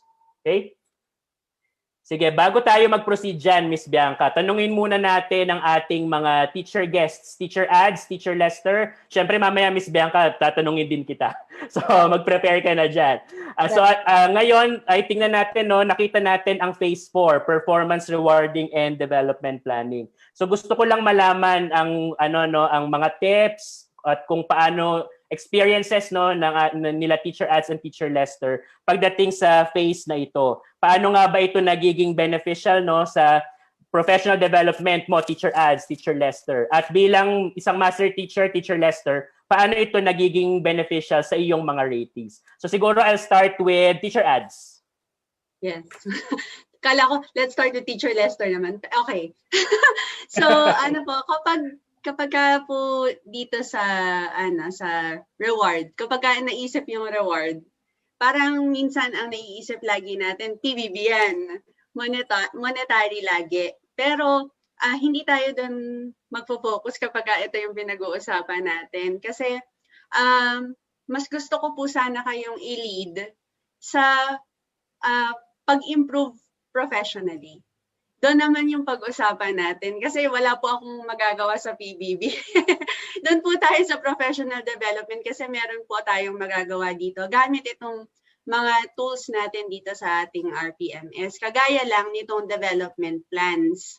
So, ito pong development plan, nakikita natin at the end of the school year kung ano yung mga weaknesses and strengths natin na doon sa weakness, pwede pa tayo mag-improve. Doon sa ating mga strengths, kung gusto pa rin nating mag-improve, pwede pa rin naman po, wala namang problema. Mas nakikita ko na minsan kasi kapag nakasulat yung mga bagay, mas nagiging clear para sa atin kung ano yung gusto nating marating. Hindi pwede na nasasabihin mo lang sa sarili mo na, sige, mag-i-improve ako bukas. Pero, hindi naman concrete. Walang malinaw na gusto kang makita sa sarili mo. Itong development plan po na ito ay makakatulong sa atin para mas maging directed ang ating mga gagawin para sa ating development plan. Ganon din po siguro yung kay Sir Lester. Yes, teacher adds, copy and paste. Siyempre may idudugtong. Alam na mga viewers na may idudugtong ito. Ang isa nga sa na-appreciate ko po sa DP ay yung reflection. Kasi dun sa mga unang parts ng IPCRF, for example, ang nakikita natin ay bukod sa objectives ay mga numero. Pero as we proceed with this part, with the part 4, dito tayo nakakakita nung more on the qualitative aspect naman. And ito yung sinasabi ko pong kanina na as a result sana ng performance rating ay nililid tayo toward professional development, kagaya ng sinabi ni Teacher Ads kanina. Ako, on a personal note, ang natutuwa ako dun sa mga, kasi tayo ay mga nakabasa ng mga ng mga DP mula doon sa nakaraang cycle, mula doon sa nakaraang isinubmit na IPCRF. Nakakatuwa, nakabasa tayo ng mga entries na meron ng mga online, attending online seminars, for example, or webinars. So, ibig kong sabihin, nakikita natin na hindi lang ito generic na tool. Kasi kung we will treat this as something generic lang, baka ang ilalagay lang natin dyan, attend the seminar, read books. Pero nakita natin yung effort, particularly nakita ko yung effort ng mga mentees ko, ng mga fellow teachers ko, na talagang yung kanilang pinaplano na gawin, yung recommendation nila na gawin for them to really enhance these particular competencies ay swak din sa konteksto natin ngayon. Kumbaga, hindi lang nila to tinapos just because they needed to attach this to the entirety of the IPCRF. But really, I'm looking forward na gagawin talaga nila kung ano man yung isinulat nila. Ako din, kagaya ng sinabi po ni Teacher Ads, minsan kasi gusto nating baguhin lahat ng bagay sa mga sarili natin. Minsan, pag tinanong tayo, anong gusto mong i-improve ngayong taon? Lahat. Gusto ko baguhin lahat. Pero nakita ko dito sa DP, sa paggamit ng DP, na pwede naman palang mag-focus ka muna sa isa, dalawa. And minsan kasi din, kapag nag-focus ka sa isa, dalawa, targeted siya. At the same time, minsan, unknowingly, na-enhance mo na rin yung ibang competencies mo. So, yun po. It's really targeted. At the same time, it gives us a clear-cut direction on what we really can do to enhance our performance. Thank you, Teacher Ads and Sir Lester, sa inyong mga tips. Again, these are tips coming from those who really practice yung itong mga RPMS cycle na to for teachers. And again, very appreciative kami sa team kami dalawa ni Miss Bianca sa inyo po, sa inyong presence ngayon, Teacher Ads and Sir Lester, para sa itong mga inspiration at saka mga tips na ito na ibinibigay natin sa ating mga kasamahang guro na nanonood sa atin ngayon in the DepEd Philippines live stream. Ayan. Miss Bianca, ready ka na ba sa iyong reflection din? Pati ako din pala, sir. Oo, kasama ka din. Guest ka na. Ako na ang host. Sige. Nakabalik yung tanong niyo, sir. Ano yung? Ayun sa mga binanggit ni Teacher Ads sa ni Sir Lester, ano yung mga reflections mo din pagdating dito sa phase na ito ng RPMS cycle? For me naman, sir and ma'am, itong development plan natin, itong part 4 natin ito, parang to me na-appreciate ko yung the honesty behind it. Kasi parang dito ko nga nalalaman kung ano nga ba yung strengths and weaknesses ko. Actually, the first time na na-encounter ko tong tool na to, ako lang, dahil ganito akong tao, syempre, pag nakikita mo agad na on paper pa na ito yung weakness mo, parang nakakaparang, ay, ano ba yan? Mahina pala ako dito. Kasi yun nga sobrang iba talaga pag written siya. Tapos yung na-mention pa nga ni Sir Lester kanina na iba naman dun sa isang document, puro numbers lang. But on this particular tool, talagang nakasulat kung ano yung mga development needs mo. And then, I think from my personal experience, maganda din na kami nung rater ko ay very open and they were able to create a safe space to give me feedback.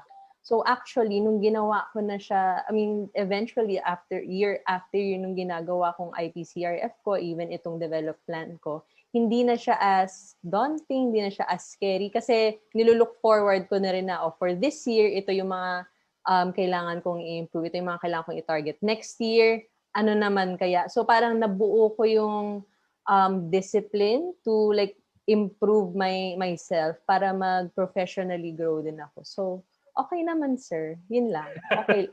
To make it short, okay naman tong DP na. Salamat, Miss Bianca. At mamaya bibigyan din kita ng t-shirt na limited edition dahil sa iyong sa iyong input na 'yan. Siyempre sila Teacher Lester saka si Teacher Ads meron din mamaya. So parang nagtatali ako 2 na ata kay Teacher Ads. Tapos parang 3 na ba Teacher Lester yung sayo. So mamaya bibigay natin. Sa haba ng sagot.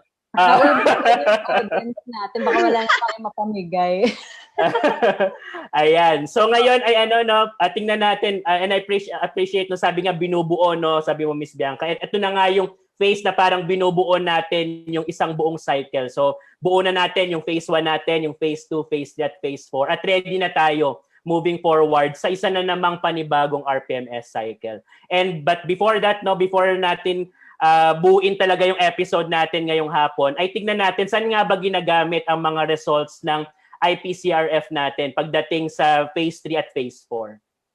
Ayan, tignan natin katanungan na ito ang sasagutin natin ngayon. So how do school heads, division, and regional HR personnel analyze the summary results of IPCRF data? Kasi kung mapapansin natin sa memo na ito, sa phase 4, kasama din dyan ang IPCRF data collection para sa ating mga teachers. So, paano nga ba ito gagamitin ng ating mga school heads, division, and regional HR personnel? So, ito, based on the DepEd Order number 2, series of 2015, our guidelines on the implementation of the RPMS, ito ang mga gamit ng mga results ng ating RPMS ratings. At ginagamit ito ng raters, ng BHROD at ng NAEAP, ating National Educators Academy of the Philippines, ang ating mga performance management teams in the schools, division, region, and the central office, at ang ating praise committee.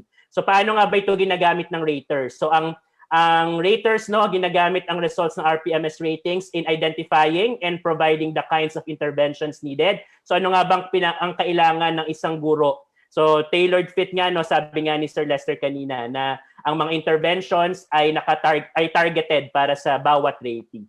So, yan ang nagiging gamit ng ating mga numerical na RPMS ratings pagka-transform niyan into something qualitative and to our initiatives na makatulong sa ating mga teachers. Now, for BHROD and NAEAP, ginagamit natin ang results ng RPMS ratings in consolidating and coordinating developmental interventions which shall form part of the Human Resource Plan or HR Plan and basis for rewards and incentives. So, ito yung sinasabi kanina ni Teacher Ads na tungkol sa PBB, monetary incentives. So pero kanina nag-focus ang ating mga teacher guests on how the phases in the RPMS cycle and these ratings are used for the benefit of the teacher. So yung pag-improve at pag-develop pa. Now for the performance management team, this is being used the RPMS ratings are used for identifying potential praise awards nominees for various awards categories like for example the Lingkod Bayan Awards and the Metro Bank Awards, to name a few. And then for our praise committee in the division, in the region, ito ang ginagamit natin ng RPMS ratings in determining top performers of the agency who will qualify for awards and incentives. So ito yung mga gamit ng RPMS ratings natin after the entire RPMS cycle. Okay, so ano ba yung mga tips natin for our school heads, HR, and the organization to further utilize our consolidated RPMS data. So let's start with the school level. So ngayon wala pa yung ating electronic na IPCRF for school year 2020-2021, pero you expect that this is somewhat similar to what you have used in school year 2019-2020. So pag nakolekta natin itong mga data na ito, ang schools ay malalaman nila kung ilang teachers, so how many teachers got which rating in which objective at each position or subject area. Masasagot din ng katanungan na which objectives should be considered as learning and development priorities. Ano nga ba yung mga kailangan na i-prioritize, mag-focus tayo doon ng mga objectives based on the RPMS results and based on the school-wide consolidated IPCRF data. What learning and development activities and programs can be developed to immediately address the needs of teachers? And how can the school head improve his or her instructional supervision plan or mechanism to support his or her teachers? So nakikita natin na maraming pwedeng mga katanungan na sagutin ang ating mga ating RPMS ratings na nakukuha during the IPCRF data collection in the school level. So ngayon pumunta naman tayo sa SDO, RO, and the central office levels. Ano nga ba yung gamit nitong RPMS ratings na ito at ano yung mga katanungang nasasagot nito? So una, which objectives should be considered as learning and development priorities based on the division pag sa SDO and the region-wide for the ROs, consolidated data? And what interventions can be provided to schools to support and improve the teachers in terms of content and pedagogy, curriculum delivery, and coaching and mentoring? So, hindi lang ito basta yung numerical na data katulad nga na sinasabi ni Sir Lester kanina. We are now making sense of the numerical data. We are trying to put it in the HR plans, in the L&D interventions para mas matulungan pa nating progress individually ang ating mga teachers. Okay? Sige, tingnan pa natin ang ayan. So nakikita nyo ngayon sa screen ninyo ang parang connection between the RPMS data, the learning and development, and the professional development. So yung RPMS data natin, nakakakuha tayo dyan ng strengths, priority for development as we mentioned kanina. And also for L&D, nakukuha natin yung yung mga needs and na-analyze natin yan. And dun sa needs analysis na yon, we are doing the interventions. We are planning for the interventions and the delivery. And then for the professional development, meron tayong mga nabubuo na professional development activities and again, the rewards and incentives.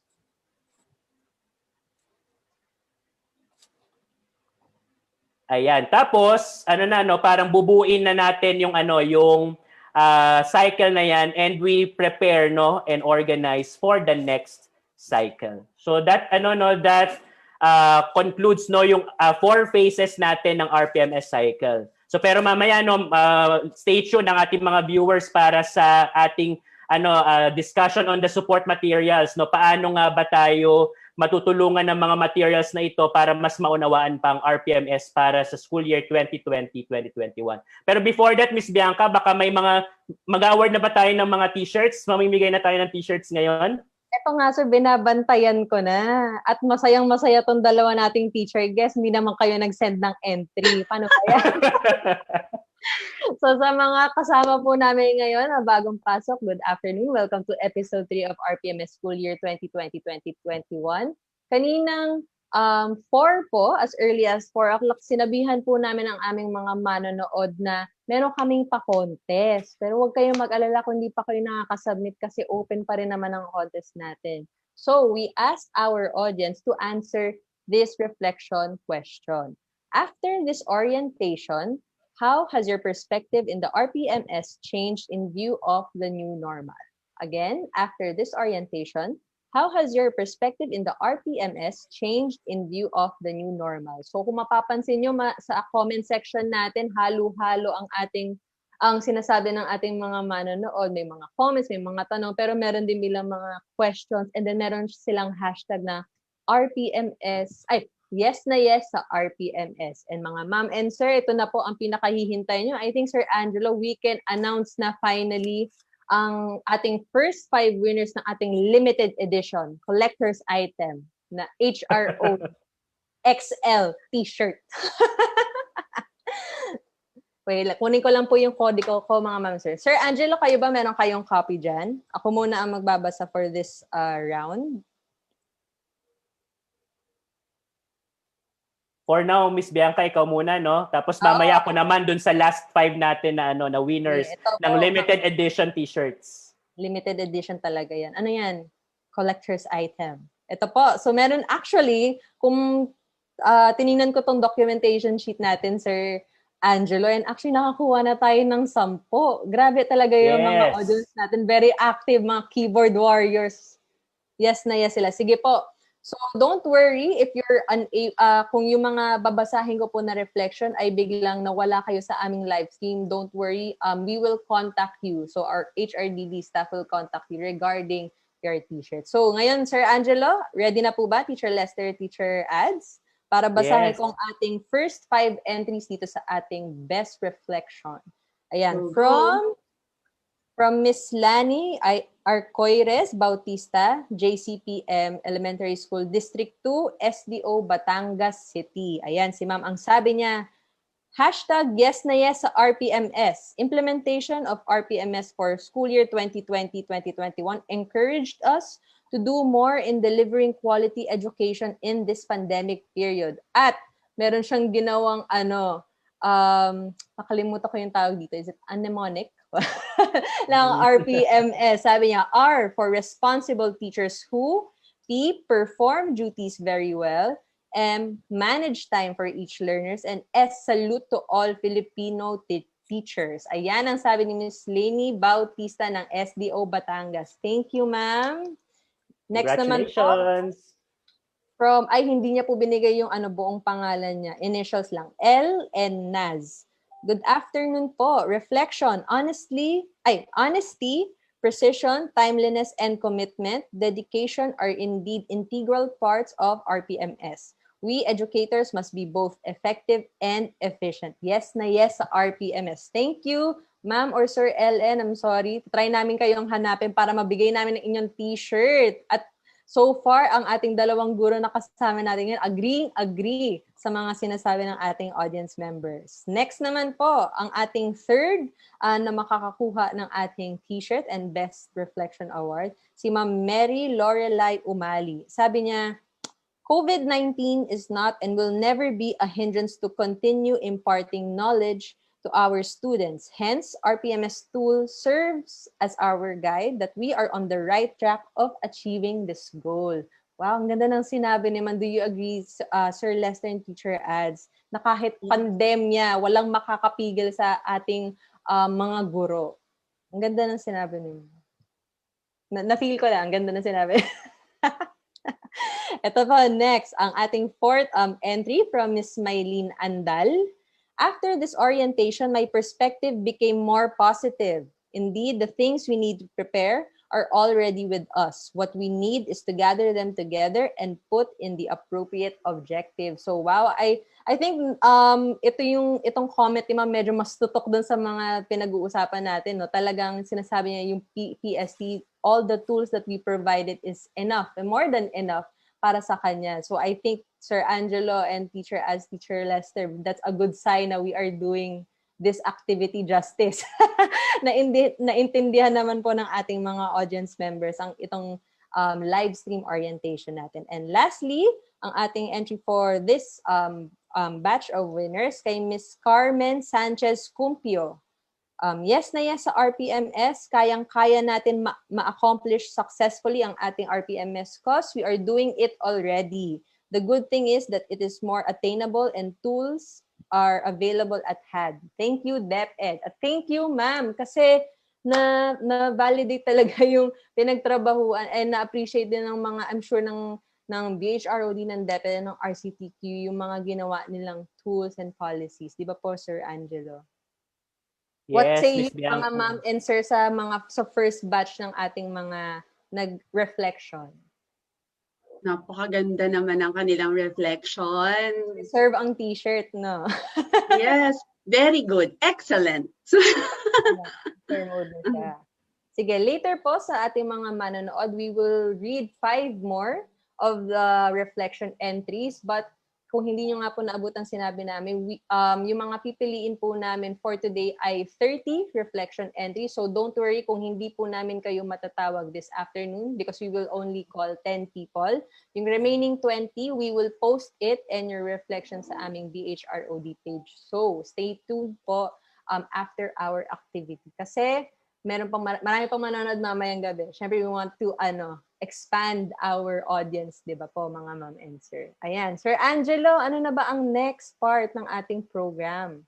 Yan. Miss Bianca, katulad ng sinabi ko, no, natapos natin ang 4 phases ng RPMS cycle. Kaya ngayon, gusto nating i-inform ang ating mga viewers, ating mga kasamahang guro, na meron tayong mga support materials na available for their use, for their consumption, para mas makatulong pa na unawain ang mga objectives, ang mga MOVs, at makatulong pa para ma-internalize at ma-appreciate itong mga objectives na ito in the RPMS. Yes. Tas, Ma'am Ads and Teacher Lester, familiar na po ba kayo sa ating mga RPMS PPST support materials? Nakatunog na ba kayo? Nakakita na kami? Nakahawakan nyo na ba yan? Yes na yes sa RPMS. Wow! Hashtag! Isang t-shirt ulit, 4 na. Hopefully, ang ating mga audience members din ay familiar na kahit onti pa lang yung mga tools na alam nila, no? But this next session po natin, we will show you po kung ano ba yung mga available support materials that we can provide you para magawa po natin ng tama itong ating RPMS, especially for school year 2020 and 2021. Game na po ba? Ako na pala to. Pahinga ka muna, Sir Jello. Yes. Baka ma-Sir Kaloy tayo. Tapos ako na ang guest, mamaya. Tatanungin mo din ako mamaya. Sige po. Ayan. So, to all our audience members, we are now at the final part of our presentation. So, kanina pinag-usapan na natin with Sir Jello yung Phase 3 and Phase 4 ng ating RPMS cycle. But hindi pa tayo tapos. We will still discuss with you, or we will show with you kung ano ba yung mga available materials that we can provide you, no? Especially in terms of RPMS and PPST. So, ano po ba itong mga materials na to? So the Department of Education is committed to support you, our teachers, in continuing your professional development. And it is through these support materials that we contribute to this commitment. So, ayun po mga ladies and gentlemen, ang commitment po lang naman namin ay kayong aming mga guro, kayong aming mga personnel sa department. And then specifically through the PPST support materials, you, our teachers, will be able to identify what you need to know and what you will be able to do as proficient teachers. So yan yung talagang gusto naming mangyari with these support materials. Once we give them to you, once we provide you with all the digital or hard copy resources, ang goal naman po talaga ay ma-improve namin ang inyong practice. So ano po ba yung mga klase ng PPST support materials that we have? We have 2 kinds. Ito ang print or ang non-print. When we say print po, ito po ang ating 24 PPST modules that are aligned to the Proficient Career Stage Indicators. Yes, you heard that correct. 24 po ang ating modules. Huwag kayong mag-alala, hindi siya makapal. Very easy to carry, easy to read siya. And all are available for free and ibibigay po namin sa inyo yan through our link after our activity. Ang next naman po natin na support material ay non-print or ang ating mga videos of practice. So in the next few slides later, we will present to you kung ano ba itong mga videos of practice na ginawa namin para sa inyo. So ito po ang 24 PPST modules na tinutukoy namin. I'm sure some of you or maybe a lot of you have already seen this, have already have a copy of this. And then these 24 modules that are corresponding to the 24 out of the 37 PPST indicators that we have. And specifically for SY 2020-2021, 10 out of the 24 modules po correspond to the 10 RPMS objectives. Pero, disclaimer lang po mga ma'am and sir, for our objective 5, ito po ay walang module. Okay? But for the rest of the objectives, we will give you a complete set of these 24 indicators. And then for the following year, for our next school year, tatapusin po natin ito and provide you with all 37 PPST modules. Ayan, what can you, our teachers, expect to find in each module? Makikita nyo po doon that for each module, it will discuss a specific indicator. It will define key concepts para align ang terminologies natin sa RPMS PPST. And also, it will provide you with relevant illustrations of practice that may help you understand how to attain each indicator. So, ayan po mga ma'am, sir. So, kung meron na tayong module, the print version, of course, we will also provide you with the videos of practice. Ano po ba itong mga videos of practice na sinasabi namin? First, they tell and show kung ano po ba yung mga klase ng good teaching practices na experience ng iba pa nating kasama sa ating workforce. The teaching practices shown are also suggestive and non-prescriptive. Of course, we also considered na hindi naman po lahat tayo ay nasa pare-parehong sitwasyon or konteksto. So all the materials po, especially dito sa videos, yung mga ipapakita na best practices ng ating teacher are not necessarily fit for your context. No? So they are just suggestive but not non-prescriptive. Also, these videos of practice may guide our DepEd teachers on their quest for professional advancement with increasing levels of knowledge, practice, and professional engagement. And also, lastly, the videos support self-reflection and provide access to observation of proficient teachers' practice anytime, anywhere. So itong mga videos po, ma'am and sir, you can download it through our link and then you can access it anytime, anywhere in the Philippines. And you can even share it po sa inyong mga LAC sessions with your other co-teachers. So ayan po yung dalawa nating PPST support materials. Ito po pa pala, for the PPST videos of practice, I mentioned kanina that we will provide you with 5 videos. And each video has a corresponding indicator sa ating PPST. So pasadahan lang po natin. Hopefully, hindi ako masirkaloy dito, no? Para clear po sa ating lahat at same page tayo.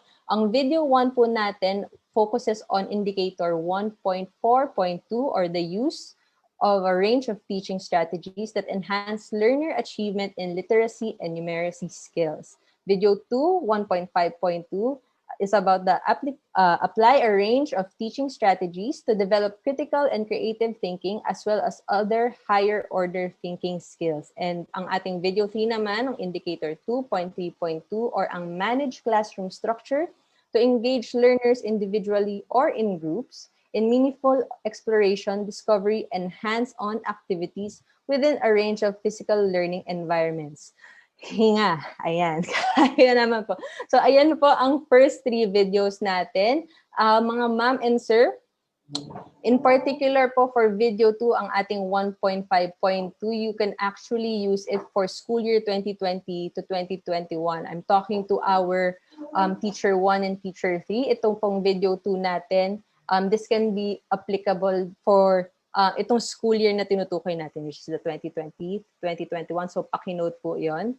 And then ito pong last videos natin, video 4 on 3.1.2 or the use of differentiated developmentally appropriate learning experiences to address learners' gender, needs, strengths, interests, and experiences. And lastly, ang video 5 natin, 4.5.2, select, develop, organize, and use appropriate teaching and learning resources, including ICT, to address learning goals. So, ayan po ang 5 videos natin. And also, similar with video 2, ang ating video 5 din po ay applicable for our school year 2020-2021 for our teachers 1, 2, 3. So, ayan po ang ating PPST support materials. You have your 24 modules and then you have your 5 videos of practice which you can use for free, which you can download sa ating link, which you can access at the end of this activity. Wala pong bayad yan mga ma'am sir, yan po ay ginawa para sa inyo ng ating mga kasamahan sa DepEd. Ngayon naman po, Ma'am Bianx, binigyan mo kami ng tools. Para saan ba to? How can this help me understand the PPST further, no? So, syempre hindi naman po kami magbibigay sa inyo ng materials nang wala lang. Of course, may may ambag yan sa gagawin nyo as our teachers. So, The teaching practices shown are illustrative and instructive information. They are aligned to the 24 indicators that are found in the PPST RPMS. So na-mention ko na po ito kanina when I discussed the 24 modules as well as the 5 videos na lahat po nun, per module and per video, meron yung kaakibat na indicator sa ating standards. And then also, through our support materials, teachers can strive and thrive in their teaching practices for your career progression. So of course, ang goal po talaga natin is for our beginning teachers, hopefully they will go on to the next career stage to be proficient, and then from proficient, maging highly proficient, until ang ating mga HP ay maging distinguished. Ayun po talaga ang pinaka-goal natin dito with our professional standards, to get to have quality teachers serving our nation. And lastly po, the support materials may also encourage creativity and innovation to achieve the target indicator at the certain level. Like I mentioned kanina, especially dun sa videos, you will see instructors na may kanya-kanya silang way of doing things. So even though na hindi siya applicable sa inyong setting, it might inspire you to think of other means or to think outside of the box kung paano nyo pa mai-improve in inyong teaching practice. Ayan po. So, the first part of our support materials, we talked about PPST materials, support materials, which is the videos and the 24 modules. Ngayon, meron naman tayong RPMS, PPST support materials. Anong pinagkaibang nun? Siyempre ngayon, dinagdag namin yung RPMS. May link. Kanina, PPST lang, focus lang on the standards. But now, these succeeding materials will help you understand the link between our RPMS as a system and then ang ating PPST as our standalone document, no? Ayan po, to summarize the next few slides, ito po ang i-expect nyo from us na RPMS PPST support materials. We have 1, 2, 3, 4, 5, 6 support materials that same with the 2 previous ones I mentioned, will be included sa ating Google Drive link. So isa-isahin po natin briefly ang mga materials na ito. Ayan po. So I'm sure all of you have encountered this or have seen this document. Ito ang ating RPMS manual. We currently have 2 versions, the blue one, which is the 2018 version, and the green one, which is the 2019 version. Ngayon po, para Ms. Biancs, anong difference nung dalawa? Bakit meron tayong dalawang RPMS manual? So, noong 2018 po, itong blue na RPMS manual natin, meron siyang kasamang supplemental document. Meaning, dito po sa ating blue manual, nung binaba natin to, nakakita na agad ang aming team ng mga kailangan i-amend, kailangan i-update na provisions within the manual. So we included that supplemental document para ma-address na po yung mga discrepancies na yon. And then for the green one po, this is actually the updated version, pero na-address lang niya yung discrepancies that was mentioned dito sa ating 2018 version ng manual. So don't worry po kung kayo ay wala pang green, at as long as you have that blue manual with the supplemental document, same lang po yung information na makukuha nyo. Or kung wala naman kayong blue pero meron din kayong green manual, that's okay too. Pero kung meron din pala kayong pareho, okay lang din yun. Mas marami pa kayong mapapahiram na RPMS manual sa inyong school or sa inyong office, no? Ayan. Next naman po na ating support material ay ang IPCRF Data Collection and Consolidation Guide. So for 2019, if you remember, ang aming team ay humingi ng inyong mga IPCRF data. And Sir Angelo, ano nga po ba ang update natin dito sa ating EIPCRF? Ayan, Miss Bianca, meron na tayong nag-gather na natin yung IPCRF data from school year 2019-2020. Yes. And nakakuha tayo, I believe, ng more than 700,000 na IPCRF data. Yeah. At ngayon po ay currently nag-gather tayo, hina-harvest natin yon at for further analysis. And that will be those results na na-analyze ay ipapadala natin sa mga regions for them to utilize the results of the IPCRF 2019-2020. Yan yung next na kailangan i-look forward ng field from us because we will go down to the regions and capacitate them on how to do the harvesting, the analysis po, no? So, Yes. yun yung mga next activities namin. Next po na support material ay ang ating capacity building for raters. Itong research package na to contains one, the worksheets, the facilitator's guide, slide presentations, workshop videos, sample portfolios, and a program. So ito pong particular support material na to ay for our raters, and you can use this material to deepen your understanding of the PPST indicator. So yan mga ma'am and sirs, lalo na sa ating raters na katulad ni Sir Lester, available po ito sa ating link mamaya. Ayan, nakangiti na si Sir Lester. Hindi niya makita pero nakikita ko, nakangiti siya. Mukhang excited siya dun sa particular material na yan. So ito naman po, RPMS Facilitators Guide. Usually po, itong guide na ito ay ginagamit ng ating trainers, especially when they orient new teachers in the service. But we wanted to show this to you kasi ang nakita nga namin sa aming audience ay hindi lang naman teachers ang aming scope, no? Marami din pong iba't ibang personnel sa DepEd ang nanonood namin show. So, for your information, we also have this facilitators guide na to me, kahit hindi rin po ako trainer, nung inaaral ko actually yung RPMS, okay tong guide na to. As in, aside from, of course, your DepEd orders and your other support materials, na mas naintindihan ko din kung paano ba natin ginagawa ang RPMS sa DepEd. So ito, ano to, binavouch ko siya. Wow. May recommendation ako dito sa guide. Ito, fresh na fresh ang ating electronic self-assessment tool guides. Pinesent po natin to in our previous episodes. And pinesent din siya ni Sir Angelo sa ating recap last episode 2, if I'm not mistaken. And as mentioned by him earlier, meron na po tayong mga teachers or mga personnel na ina-access itong ESAT natin. And lastly, ito dinagdag lang po namin, we consider this as support material for school year 2020-2021. Ito po ang ating DepEd Memorandum PHROD 2021-0010 or ang RPMS in the time of COVID. So ito po ang ating main document na iniikutan ngayon for our 3 episodes. So this is available sa ating Google link, and also this was sent to all the regional offices and SDOs for your reference.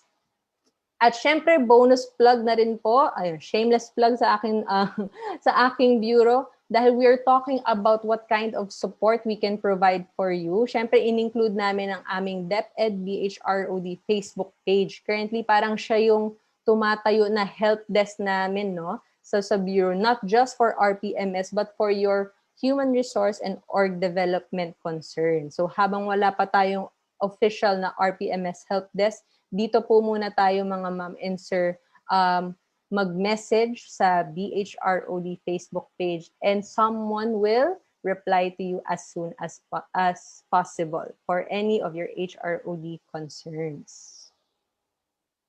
Ayun. Parang feeling ko mas mahaba pa rin yung kay Sir Jello, pero feel ko yung pagod. Ang dami kong show and tell dun sa mga support materials. Pero syempre walang tatalo kay Sir Kaloy kahapon. Siya pa rin ang winner after the 3 episodes. Kasi ilang indicators yung binasa niya, tapos magkakasunod pa.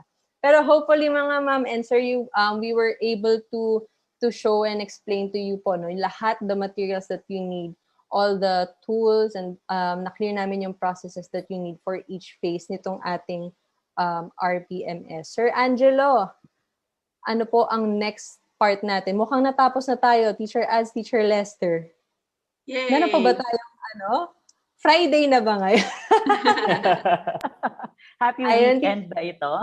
Parang happy weekend na yung feeling, pero hindi pa po tapos ang ating discussion. Marami pa kami actually announcement later, and meron pa kami ipapakilala ng mga bagong guest. So hindi lang sila yung guest namin, mga ma'am and sir. But before that, Teacher Ads and Teacher Lester, ano po, what say you dun sa ating mga support materials? If I'm not mistaken, I mentioned 9. So yung 24 modules, yung videos, yung ESAT guide, our IPCRF data gathering tool, our RPMS manual, our facilitators guide, ano pa? Wait lang. Our supplemental document, the RPMS in the time of COVID, and then our BHROD page. I'm missing something, Sir Angelo. Pero for sure nakuha ng lahat ng viewers natin yung lahat ng mga yung mga support materials no for PPST and for RPMS. At alam ko marami pa tayong viewers hanggang ngayon kaya alam ko naintindihan nila no na RCTQ, BHROD and the entire DepEd ay talagang gumawa ng mga support materials na ito para magamit na ating mga kasamang mga guro para sa para sa RPMS of 2020-2021. Ay, sir, naalala ko na ito pa naman yung Ano sinabi. yun? Capacity building for raters para kay Ayun. mga master teacher. So, memorize ko siya. So, Sulit ko pa naman yan. Miss Inihintay mo pala akong sabihin, sir. Sige po, Teacher Lesser, baka you can start. Parang, ano sa tingin nyo? Masyado bang marami? Medyo overkill ba ang mga support materials natin? Or, parang nothing is too much, no? When it comes to support. Tingin ko pa naman po, no, tamang-tamang timpla. I mean, kung pag-uusapan natin yung iba't ibang phases ng RPMS cycle, talagang may mahuhugot ka. Ibig sabihin, hindi siya designated lang sa isang phase, but every step of the way. In fact, even in my own practice, no, kapag tayo po ay natatanong kung ano ba yung gagawin dito, for example, sa ESAT, paano siya ipafacilitate, paano yung data collection, hindi rin naman ako muhugot ng sagot sa sarili ko, no. I always refer to these supplementary materials. In fact, even support materials rather, even sa ating mga LAC sessions, no, nagagamit po natin yung mga videos of practice and resource package. So, salamat, DepEd! Thank you din, Sir Lester. Kayo naman, Teacher Ads. Siguro, Ma'am Bianx, wala namang sobra sa mga support na ganyan. Pero, tsaka lahat yan helpful, syempre. Ginawa yan, pinag-isipan at hindi naman natapos yan overnight. Pero honestly, sa side ko, bilang teacher, hindi ko naman po yan nababasa lahat or nagagamit lahat. Kasi busy rin naman po ang mga teachers, di ba? Naiintindihan po natin yan. Pero kapag kailangan lang, doon, pwede naming hugutin anytime. At syempre ako, meron akong personal favorite dyan. Ang paborito ko, yung classroom observation tool at resource package. Kasi yung dalawa na yan yung nagagamit ko talaga pagdating sa classroom observation. So pag magpapa-observe ako, titingin ako sa classroom observation tool kung matatarget ko ng, for example, level 7, titingin ako doon. Pag di ko pa rin naintindihan, pupunta na ako kay resource package. Pag di ko pa rin naintindihan, pupunta ako sa Teacher Ads channel. Ay, hindi ba? Charot na. Simula na. Gusto ko yun, nasingit niya pa yun. Support galing, material diba? Si Teacher Ads channel. Nalulusot ko pa rin no? Pero hindi, usually, naiintindihan na rin naman after siya basahin. So, napaplano ko na yung lesson ko for observation using those tools. At thank you very much kasi merong mga ganong tools na hindi ka ililigaw kapag ikaw ay nawawala na. So, thank you very much for those. Yes, Teacher Ads. Siguro gusto ko lang balikan yung sinabi ni Teacher Ads. No? Tama naman kasi parang whether you're a teacher or you're working sa SDO, ROCO, marami tayong lahat na ginagawa. And actually, yung mga pinesend po natin na support materials, hindi siya, kumbaga, required basahin isa-isa. We're not being graded based on kung natapos na ba natin itong basahin or anything. But the point is that the materials are there for your use anytime that you need it. Yun naman po ang purpose ng ating support material. So on our end, okay lang nga, tama naman, wala namang sobra. Actually, okay pa nga yun kasi marami kang options to choose from. But what we want is, pag meron kayong problema, if something is confusing, if something needs to be clarified on your sa end namin, pero hindi ma-reach ang ating mga focals, ang ating mga website, ang ating mga help desk, the tools are there to help you in the meantime. Yes po, Sir Angelo? Yan, Miss Bianca, correct yun. And for sure, nagpaplano na rin ang ating mga school heads, ating mga head teachers, master teachers, division and regional personnel on how they can do follow through capacity building sessions after this national orientation. Alam ko pong very ready sila at magagamit nila itong mga materials na ito for further capacity building, for LAC sessions, and among others. Yes, sir. Yes, sir. Tuloy. Yes, sir. Ayan na mismo agad, Sir Kaloy. Oo, namimiss ko na yung Sir Kaloy. Mamaya isa-shout out ko pa siya. Parang sina-shoutout mo na siya ngayon. Oo, kung nasaan man siya ngayon, baka nagpapahinga siya, sir. Sige po. Teacher Lester and Teacher Az, we're actually done. So congrats to us, no? Sa ating apat, we survived this 3-day episode. Kahit sabihin pa natin na 4 to 6 lang siya, parang isang buong linggo din yung pinagdaanan natin.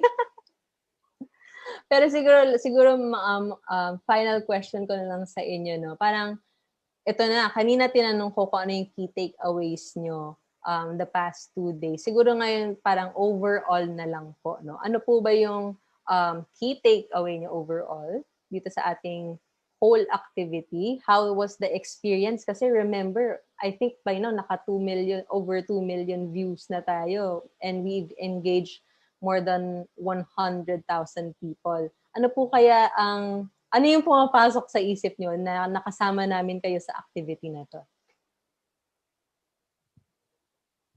Sige po. Sino sa inyo ang gusto sumagot muna? Topic daw muna. Topic pa. Sige, Teacher Ads, gusto mo ba mag-start muna? Sige po. Siguro tama ka, Ma'am Bianx, kasi hindi naman pwedeng episode 3 lang yung ating pagkuhanan ng reflection. Dapat talaga buo. Kasi hindi naman natin maiintindihan kung hindi natin napanood from episode 1 hanggang episode 3. Mahalaga na alam natin yung proseso. Kasi kapag hindi natin nalaman yung buong cycle, magkukulang yung pagkaalam natin, yung knowledge natin. Hindi man pwedeng nagsiskip-skip tayo, di ba? So, sa tingin ko sa 3 episodes, ang mga kasamahan kong guro, pati na rin ako, ay lalong naliwanagan sa purpose ng RPMS. At babalik po ako doon sa alignment ng RPMS sa PPST, sa isa't isa, yung alignment nila. Kasi kung ang PPST yung ating standards at isinasagawa natin yung mga nandoon sa PPST sa pamamagitan ng RPMS, unti-unti nagiging mas directed yung ating mga gawain towards becoming quality teachers. Tapos, sa aking mga kapwa teachers, caring po natin ito. Ang ating trabaho ay magturo at ang mga MOV naman ay nariyan at yun ay mga produkto lang ng ating pagtuturo. So, maraming salamat po dito sa 3 araw na sinama nyo kami dito. Kasi in a way, narinig din yung boses ng guro. Kasi sa RPMS, minsan naiisip ng mga teachers, hindi na ba kami iniisip? Pero actually, lahat ng mga ginagawang ito ay para din naman sa amin. Yun nga lang, may kasama talagang trabaho, pero yun naman talaga yung dapat natin gawin. At dahil dyan, shout out po sa Don Manuel Rivera Memorial National High School, Pila District, sa SDO Lucena, at sa San Jose Elementary School, Tarlac City Division. Kanilang school head si Ma'am Vilma, kasama kanilang SDS na si Ma'am Maria Carmen P. Cuenco, at ang iba pa pong teachers na nagpapa-shout out. Baka po ako'y mapagalitan na. So maraming salamat po sa pag-invite ninyo sa akin dito. And thank you, Teacher Az. Ayun, nakalusot na yung mga shoutouts. Unti-unti na. Ito na. Teacher Lester, kayo naman. Ako I will reserve yung shoutout ko mamaya kasi isang yellow pad ko eh. Mamaya na lang. May realization siguro, isang mabilis lang po, no? Ang na-realize ko, we normally borrow Henry Adams, a teacher affects eternity. He can never tell where his influence stops. No, gamit na gamit natin yan. And I think that's a given. What varies is the kind of impact that we bring in. And I hope lahat tayo na after this 3-day orientations, yung mga experience pa natin ng mga nakaraan, make us want that impact to be an excellent one, to be of excellent quality. And let RPMS, PPST, and each other be our companion in this journey. Maraming salamat po sa pagkakataon. Thank you, Teacher Lester. Ikaw ba, Sir Angelo? Tatanungin din kita. Kasi ako yung nag-session so dapat tanungin din. Ito po. Ayan. Masabi ko lang, Miss Bianca, hashtag yes na yes sa RPMS. Wow naman. Sige po, thank you, Teacher Az and Teacher Lester, for those wonderful insights. Parang it was really our pleasure. As in, sobrang saya ko po. I'm sure masaya din si Sir Jello at nakasama namin kayo dito sa 3-day event na to. But sa ating mga audience members, wait lang po, hindi pa tayo tapos. Meron pa po tayong closing program, and for sure, you wouldn't want to miss this. Sir Angelo, I think ito na yung isa pang part ng ating program na hinihintay ng ating audience. Kaya siguro hindi bumababa ang ating viewership. Kasi may utang pa tayo na 5 reflection sa ating mga audience. Ayan. Sige, Miss Bianca, basahin ko ngayon ang natitira pa nating 5 dun sa ating 10 na 5 na lang dun sa ating 10 na nababasahing reflections para sa episode ngayon. And again, yung 20 pa natin na additional will be announced at a later time, So, basahin muna natin yung Yes, sa BHROD Facebook page po, i-announce namin yung 20 na hindi namin ma-announce today. Sige, Sir Angelo, go ahead. Ayan, punta tayo doon sa pang-anim natin. Yan, from Ma'am Ina Han. Ang kanyang reflection ay hashtag yes na yes sa RPMS. Teachers are still trying to compete with their own selves for the benefit of giving the quality of education in this time of pandemic. So ibig sabihin na kahit nabanggit na natin to kanina na kahit na meron tayong nararanasang pandemic ngayon ay talagang pa rin give all pa rin ang ating mga teachers sa pagtuturo at pagde-deliver nga ng learning continuity. And also hindi ang RPMS talaga ang intention ng RPMS ay hindi mag-create ng competition and division among the teachers, but rather is to improve own self and compete with your previous performance. So ang ang kalaban mo ay ang iyong sarili. Paano ka nga ba nag-improve from this year papunta dun sa mga susunod pang mga taon. So that's from Ma'am Ina. Wala nga lang kanyang division dito.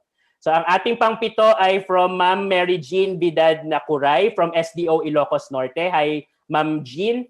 So ang kanyang reflection ay hashtag yes na yes sa RPMS. RPMS webinar makes educators aim high and hit the mark. In spite of the pandemic, we can still do great things for the Department of Education. And again, amen para dyan sa reflection ni Ma'am Mary Jean Vidad from SDO Ilocos Norte. Ang ating pang-8 ay from Ms. Beck Regala Dergi. Our MOVs will gauge our strengths and weaknesses as teachers and will serve as guide for us to be more equipped and more proficient in delivering good quality standard of education to our learners. So ito yung parang magandang definition or description ng ating means of verification. So inaalis na natin yung parang not so positive connotation ng ating yung pag sinabing MOV meron agad na not so positive na connotation. So tama diyan si Ma'am Beck Regala na this will gauge our strengths and weaknesses as teachers. And ang ating pang-9 ay from Ma'am Rosemary Camba. Again, hashtag yes na yes sa RPMS. I was clothed with strong armor in terms of attaining quality performance anchored with professional standard for teachers amidst the COVID-19 pandemic. Ayan. Ma'am, thank you, Ma'am Rosemary, for your reflection. And for our last, from Ma'am Andy Maandal, yes na yes sa RPMS, it is the matter of accepting changes in education, may pandemic man o wala. We have to honor our utmost commitment in delivering quality education to our learners. I know that this time is very challenging and maybe yung ating pagde-deliver nga ng education to our learners ay meron tayong mga nararanasang hurdles, pero lahat tayo ay nandito para sa isa't isa. Wala tayong hindi malalampasan kung tayo ay magtutulong-tulong lahat. So with that, Ms. Bianca, this wraps up our 10 reflections na ating nabanggit ngayong episode number 3. Again, maraming salamat po sa ating mga dear viewers na nag-share ng kanilang mga reflections. Ayan, Sir Angelo, ano na ang next part ng ating program? Ito, dulong-dulo na talaga tayo, sir. Ayan, so for now, before we end this 3-part or 3-episode activity, we have a special message from our partners from the Philippine National Research Center for Teacher Quality. So let us all welcome their director, Director Gina Gonong. Good day. At the outset, I would like to congratulate the Bureau of Human Resource and Organizational Development and all the participants on the successful orientation activity on the results-based performance management system tools for teachers that have been recalibrated to be more adaptive and responsive to the current pandemic. The Research Center for Teacher Quality has always been very grateful to DepEd and BHROD for the many years of partnership that has produced tools and policies that are supportive of teacher professional development, and those that are evidence-based and shaped by the voice of the profession. When we assisted BHROD in improving the RPMS tools for teachers in 2017, we listened to the recommendations of the field to align RPMS with the Philippine Professional Standards for Teachers. BHROD and RCTQ, together with technical working groups composed mostly of teachers and hundreds of other DepEd personnel and senior officials who provided inputs and advice, endeavored to produce RPMS tools that are based on the standards, clear, fair, and that address the career continuum of teachers. With the active participation of many teachers and school leaders, we have RPMS tools that are focused on what a teacher is expected to do, to teach. Teachers matter. They need to be supported, especially so during this pandemic. The performance assessment for teachers should be supportive and should lead teachers to the improvement of the quality of teaching for improved learner performance. On behalf of RCTQ, I salute all teachers who work hard to help learners learn, especially during these trying times. Thank you and have a good day. Ayun, thank you, Director Gina and our partners from RCTQ. Kasama po namin sila today. Nanonood sila. Hello kay Sir Alan, kay Ma'am Donna. Yes, naka-shoutout. Oh, shoutout na. Ayan po. Sige po, to move things along. Now naman po, mga ma'am and sir, it is my pleasure to introduce to you, my Director 3 sa BHROD to give her closing remarks to officially close this activity po, I present to you Director Jennifer E. Lopez. Director Gino. Hi, ma'am.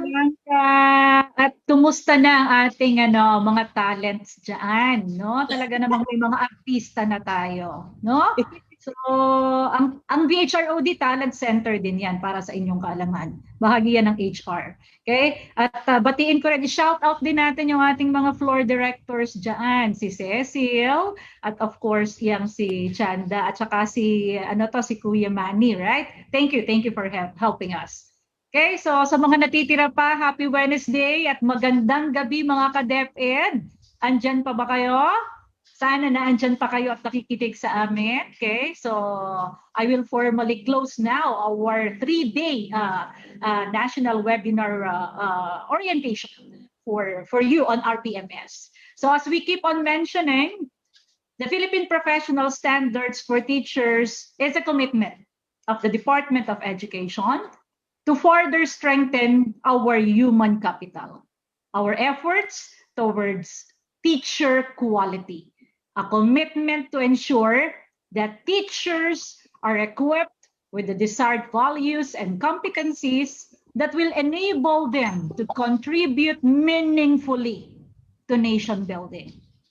As what VP Jenny Hodgson said, of PNU said, during the Senate committee hearing on bills tackling the opening of the school year amid the COVID-19 pandemic, sinabi niya, you look into teacher quality and we have big solutions.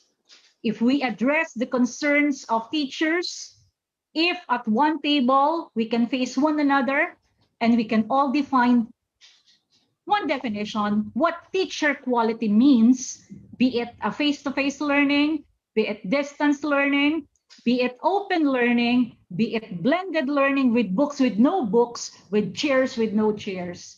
If we can address the quality of teachers, I think the pandemic concerns will be solved because the teachers would know what to do. But we have to begin somewhere. And that is to support them, to support our teachers through the proper implementation of the results-based performance management system.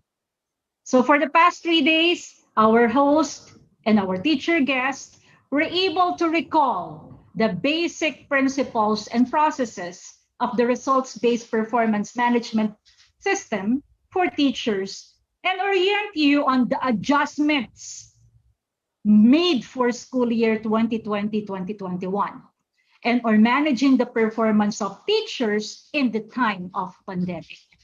And I would just like to emphasize that these adjustments were made with one major goal in mind, and that is to take care of you, to take care of our teachers, while at the same time thinking of maximizing our school performance and health.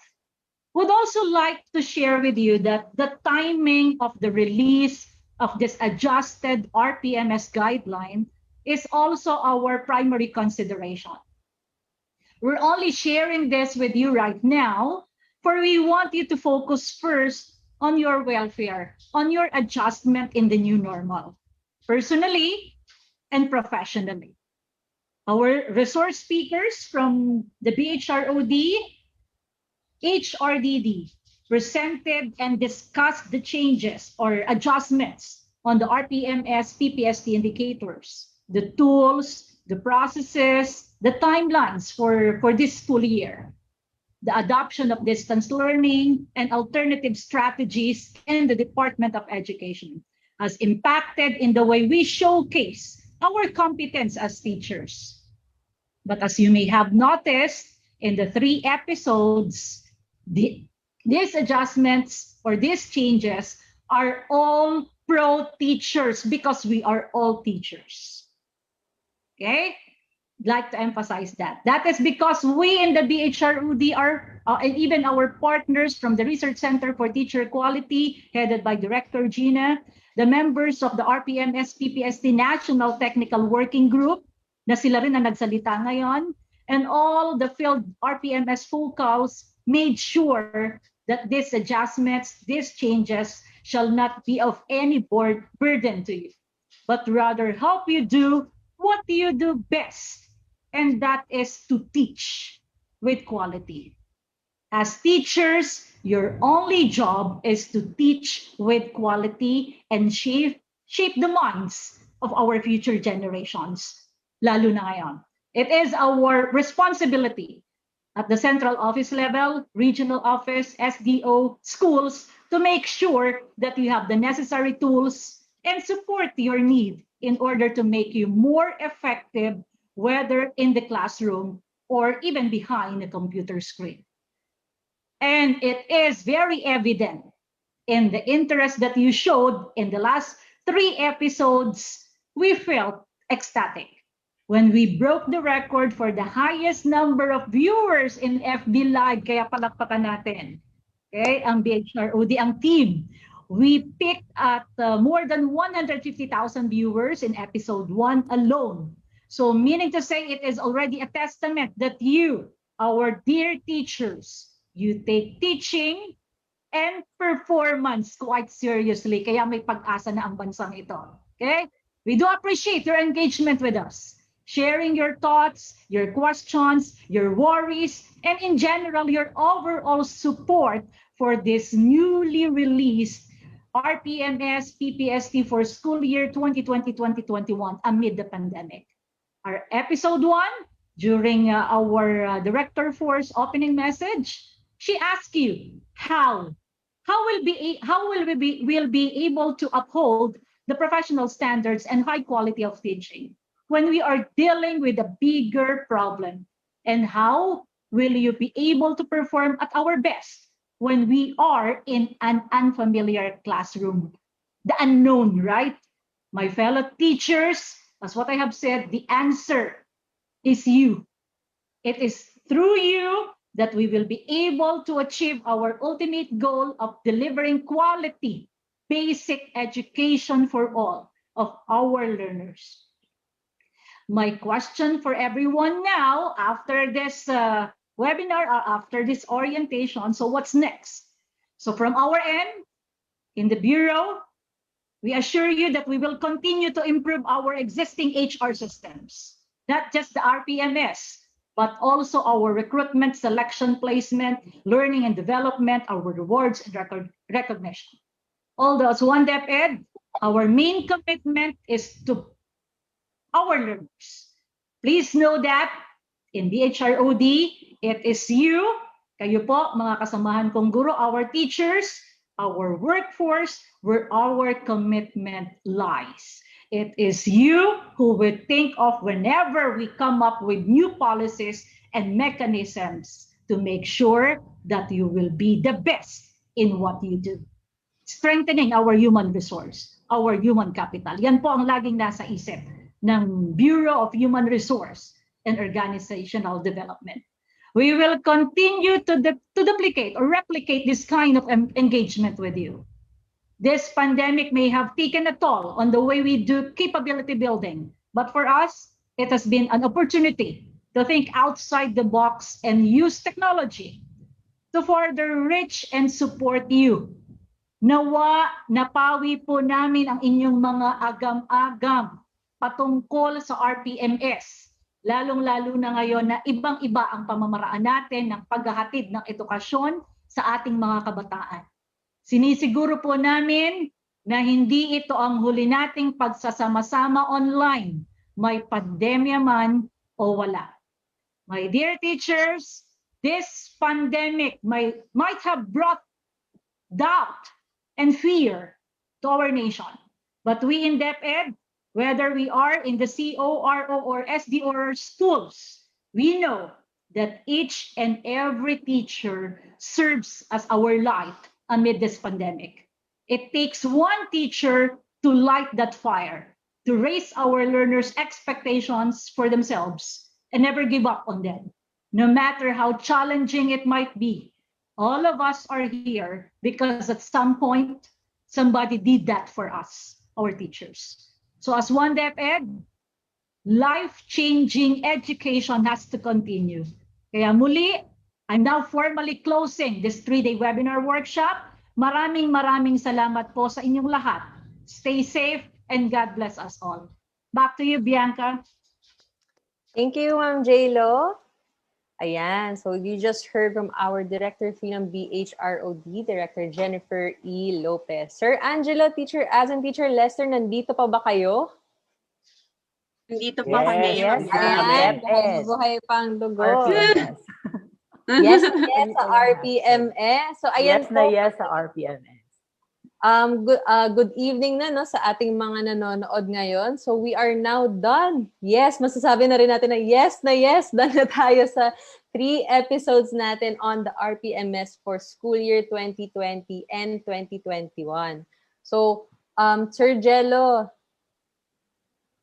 Hello? Yes, Miss Bianca. Yes. Ayan. Hello, Sir Jello. Wala lang, na-miss lang kita. Ito na po ang portion na pinakahihintay natin. Ang pagpapasalamat sa ating mga kasamahan dito sa department.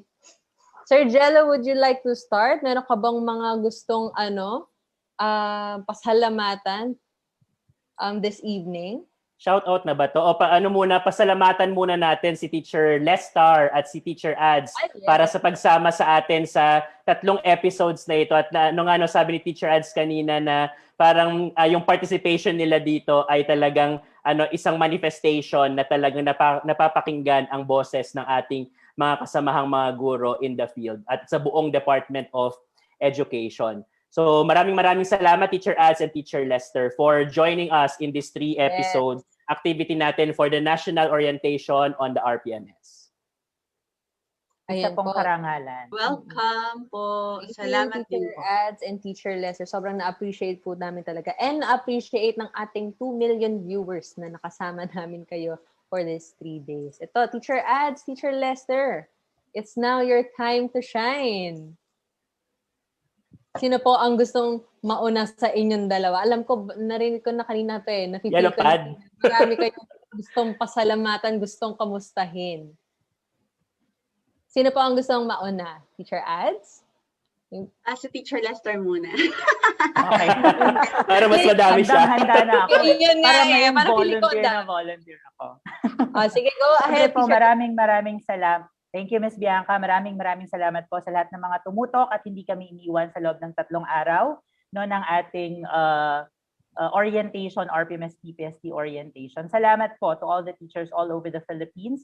Siyempre, pasalamatan po natin, pinapasalamatan ko po ang aming Regional Director, Director Malcolm S. Garma, our SDS at SDO Las Piñas City, Dr. Joel Tito Recampo, ASDS, Mr. Juancio Bierna, my principal, Mr. Ignacio Elson Jr. at ang buong teaching and non-teaching force ng Las Piñas National High School at ng buong SDO Las Piñas City.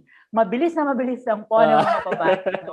Camilo Elementary School sa Leyte, Governor Rafael L. Lazatin Integrated School Division of Angeles City from Sir Erickson Cabrera. Greetings din po sa ating mga teachers from SDO Lucena City from pinapabati po ni Ma'am Ching Tolentino. From Tagabulalo, Maine. Naku, nagutom ako. Tagabulalo, Maine at Annex Elementary School sa Tagaytay City. Hello po sa inyo. Mula naman po sa Dolores National High School sa San Pablo City. Magandang gabi po sa inyong lahat. From Abulog Central Elementary School. Wow, this is from Cagayan, no? Region 2. Hello po sa inyong lahat. Para din po sa ating mga RPMS PPSC champions mula sa Malabon National High School, sila Ma'am Noims, Ma'am Bebot and Ma'am Jinky. Mula sa Cabuyao Integrated National High School, Cabuyao City. Hello po sa inyong lahat dyan. Kaingin Elementary School of Santa Rosa City, Laguna, headed by Ma'am Mercedita Lacerna. Sa mga teachers po natin sa Oriental Mindoro, hello po sa inyong lahat. From pagbati rin po sa ating mga teachers mula sa Loob Elementary School sa Mataas na Kahoy, Batangas, Amang Rodriguez Elementary School, SDO Malabon City. Hello po sa inyong lahat. Ito, sa norte naman, no, mula sa Goham National High School, SDO Ifugao. Hello po sa inyong lahat. Tinajeros Elementary School, SDO Malabon. Hello po. Dolores National High School, San Pablo City. At sa akin pong mga kapitbahay na guro dyan sa Green Park Imus. Kanina may nag-hi po sa akin pagdalas ko ng bahay. So hello po sa inyong lahat, sa aking mga kapamilya. Hello po sa inyong lahat. Maraming salamat. Okay, Sir Lester, hindi naman masyadong maraming sa akin. Ulitin ko lang ang aking mga kasamahang guro. Shout out po sa lahat ng mga taga-DepEd Division of Quezon City, sa aming SDS, Dr. Janlyn Rose B. Corpus at sa aking principal, Mr. Antonio P. Miranda. Ganun din sa aking mga kasamahang guro sa San Antonio Elementary School. At yung mga nagpapabati po na nag-comment dito sa aking post sa aking page, ay kailangan ko po yata sila talagang batiin.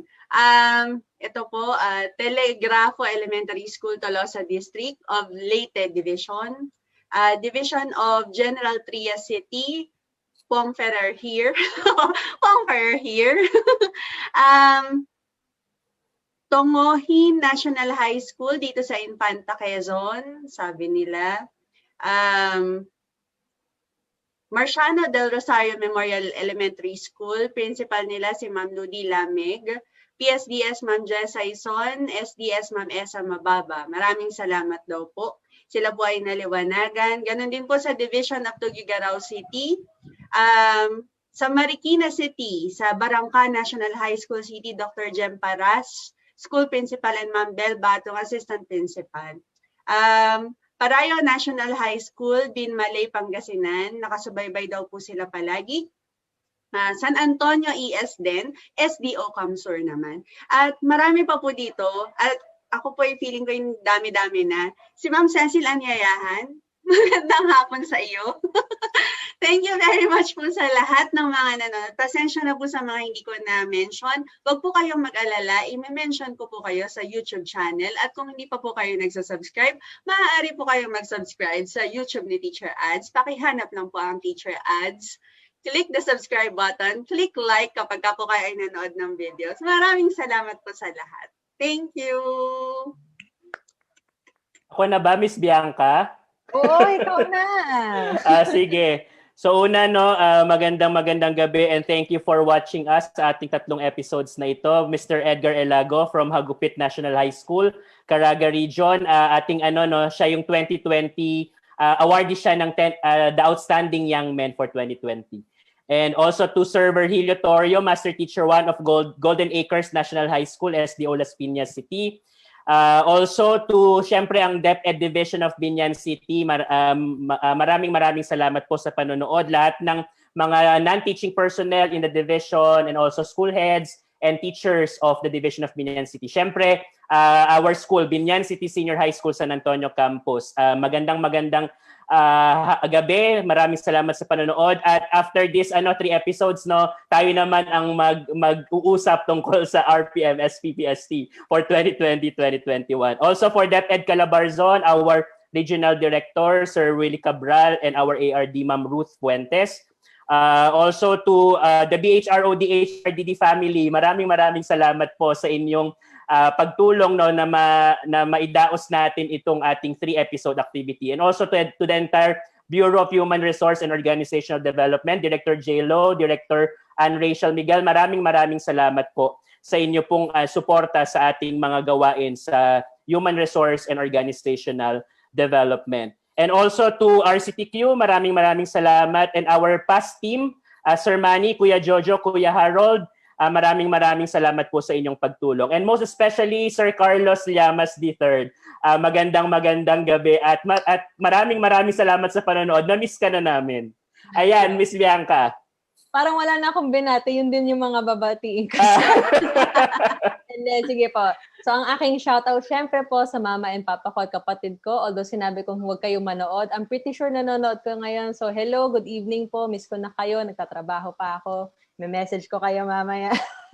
Dahil po syempre sa aking mga kasamahan sa HRDD, syempre gusto ko po magpa-thank you kasi hindi nila kami iniwan ni Sir Jeno and Sir Calor. So, kay ni Cecil, kay Chana, Kuya Renz, kay Kay, kay Lai, kay Ate Fats, thank you for joining our team this week. And next time, ako naman ang babawi sa inyo pag kayo naman ang may activity. Also, shout out rin po kay Principal Maria Corazon Rubio of SDO Lucena City. Hello, good evening po, ma'am. Shout out rin po kay Sir Butch Briñas, kay Ma'am Lerma Flandes, and kay Ma'am Juliet Lastimosa po. Hello po, sana po nandito pa kayo at nanonood. Miss ko na rin kayo. And also, thank you din po sa ating mga partners sa RCTQ yan, sila Sir Allen, sina Ma'am Donna, and Director Gina Gonong. Thank you for being with BHROD throughout this whole process. And also, syempre, sa aming Undersecretary for Planning and Human Resource and Organizational Development, USEC Jess. Thank you for supporting the initiatives of the BHROD. Ayun lang naman po, sir. Ay, ito pala, may naka-flash pala sa screen. Sorry, Sir Manuel. Inform ko lang po, so sa mga kasama po namin this evening, ito po ang contact details namin sa BHROD. Ayan po ang aming email. If you have any questions or concerns, especially on human resource, please send us an email dyan po. And then also, if you need the contact details of our partner, the PNU RCTQ, ayan po ang kanilang phone number, telefax, website, and email. And lastly po, last reminder sa ating mga manonood, all the materials, the presentations, the support materials that we sent, ay ma-access nyo sa ating link, bit.ly/RPMS-PPST 2020-2021. And please don't forget, ito pong link natin ay for DepEd email addresses only. So make sure that you are signed into your deped.gov.ph email. And last na po, itong evaluation sheet natin on the RPMS PPST 2020 to 2021 ay up na rin po. So please let us know, nagustuhan nyo ba itong orientation namin, itong pa-live stream orientation namin. Let us know your thoughts. And para ma-inform nyo rin kami if you want us to do this kind of engagement again with a different topic. So please click those 2 links. We will also make them available sa ating caption dito sa Facebook Philippines. Also, please do not forget to follow and subscribe to our official DepEd pages. Of course, DepEd Philippines Facebook page and the DepEd Philippines YouTube channel. Marami pong information and materials na makukuha kayo doon. So please hit that like and subscribe button. Yan, pwede na akong vlogger, teacher ads. And also, please follow the DepEd BHROD Facebook page as well. So ayan po mga ma'am and sir, i-replay nyo na lang po ang video na ito kung may na-miss kayo. But for now, ako po si Bianca. This is signing off for tonight. Sir Jello. So ano na nga ba yung closing spills natin, Miss Bianca? Ay, yung pinaka-famous na, I remember, iniwan mo na naman daw si Sir kahapon. Yeah, kaya ngayon naalala ko siya. Ayan, sige po. Kami po si Bianca and Sir Angelo ng BHROD. And here, kasama po namin si Teacher Ads and Teacher Lester saying good night to all of you. Sir Angelo, ready ka na? Kami po ang HR with a heart. And OD with a smile. Yes! Thank you, everyone. See you po sa next activities namin. Watch lang po tayo ng ating mga videos sa DepEd Philippines and DepEd BHROD Facebook page. Maraming salamat. Have a safe evening and happy dinner. Thank you.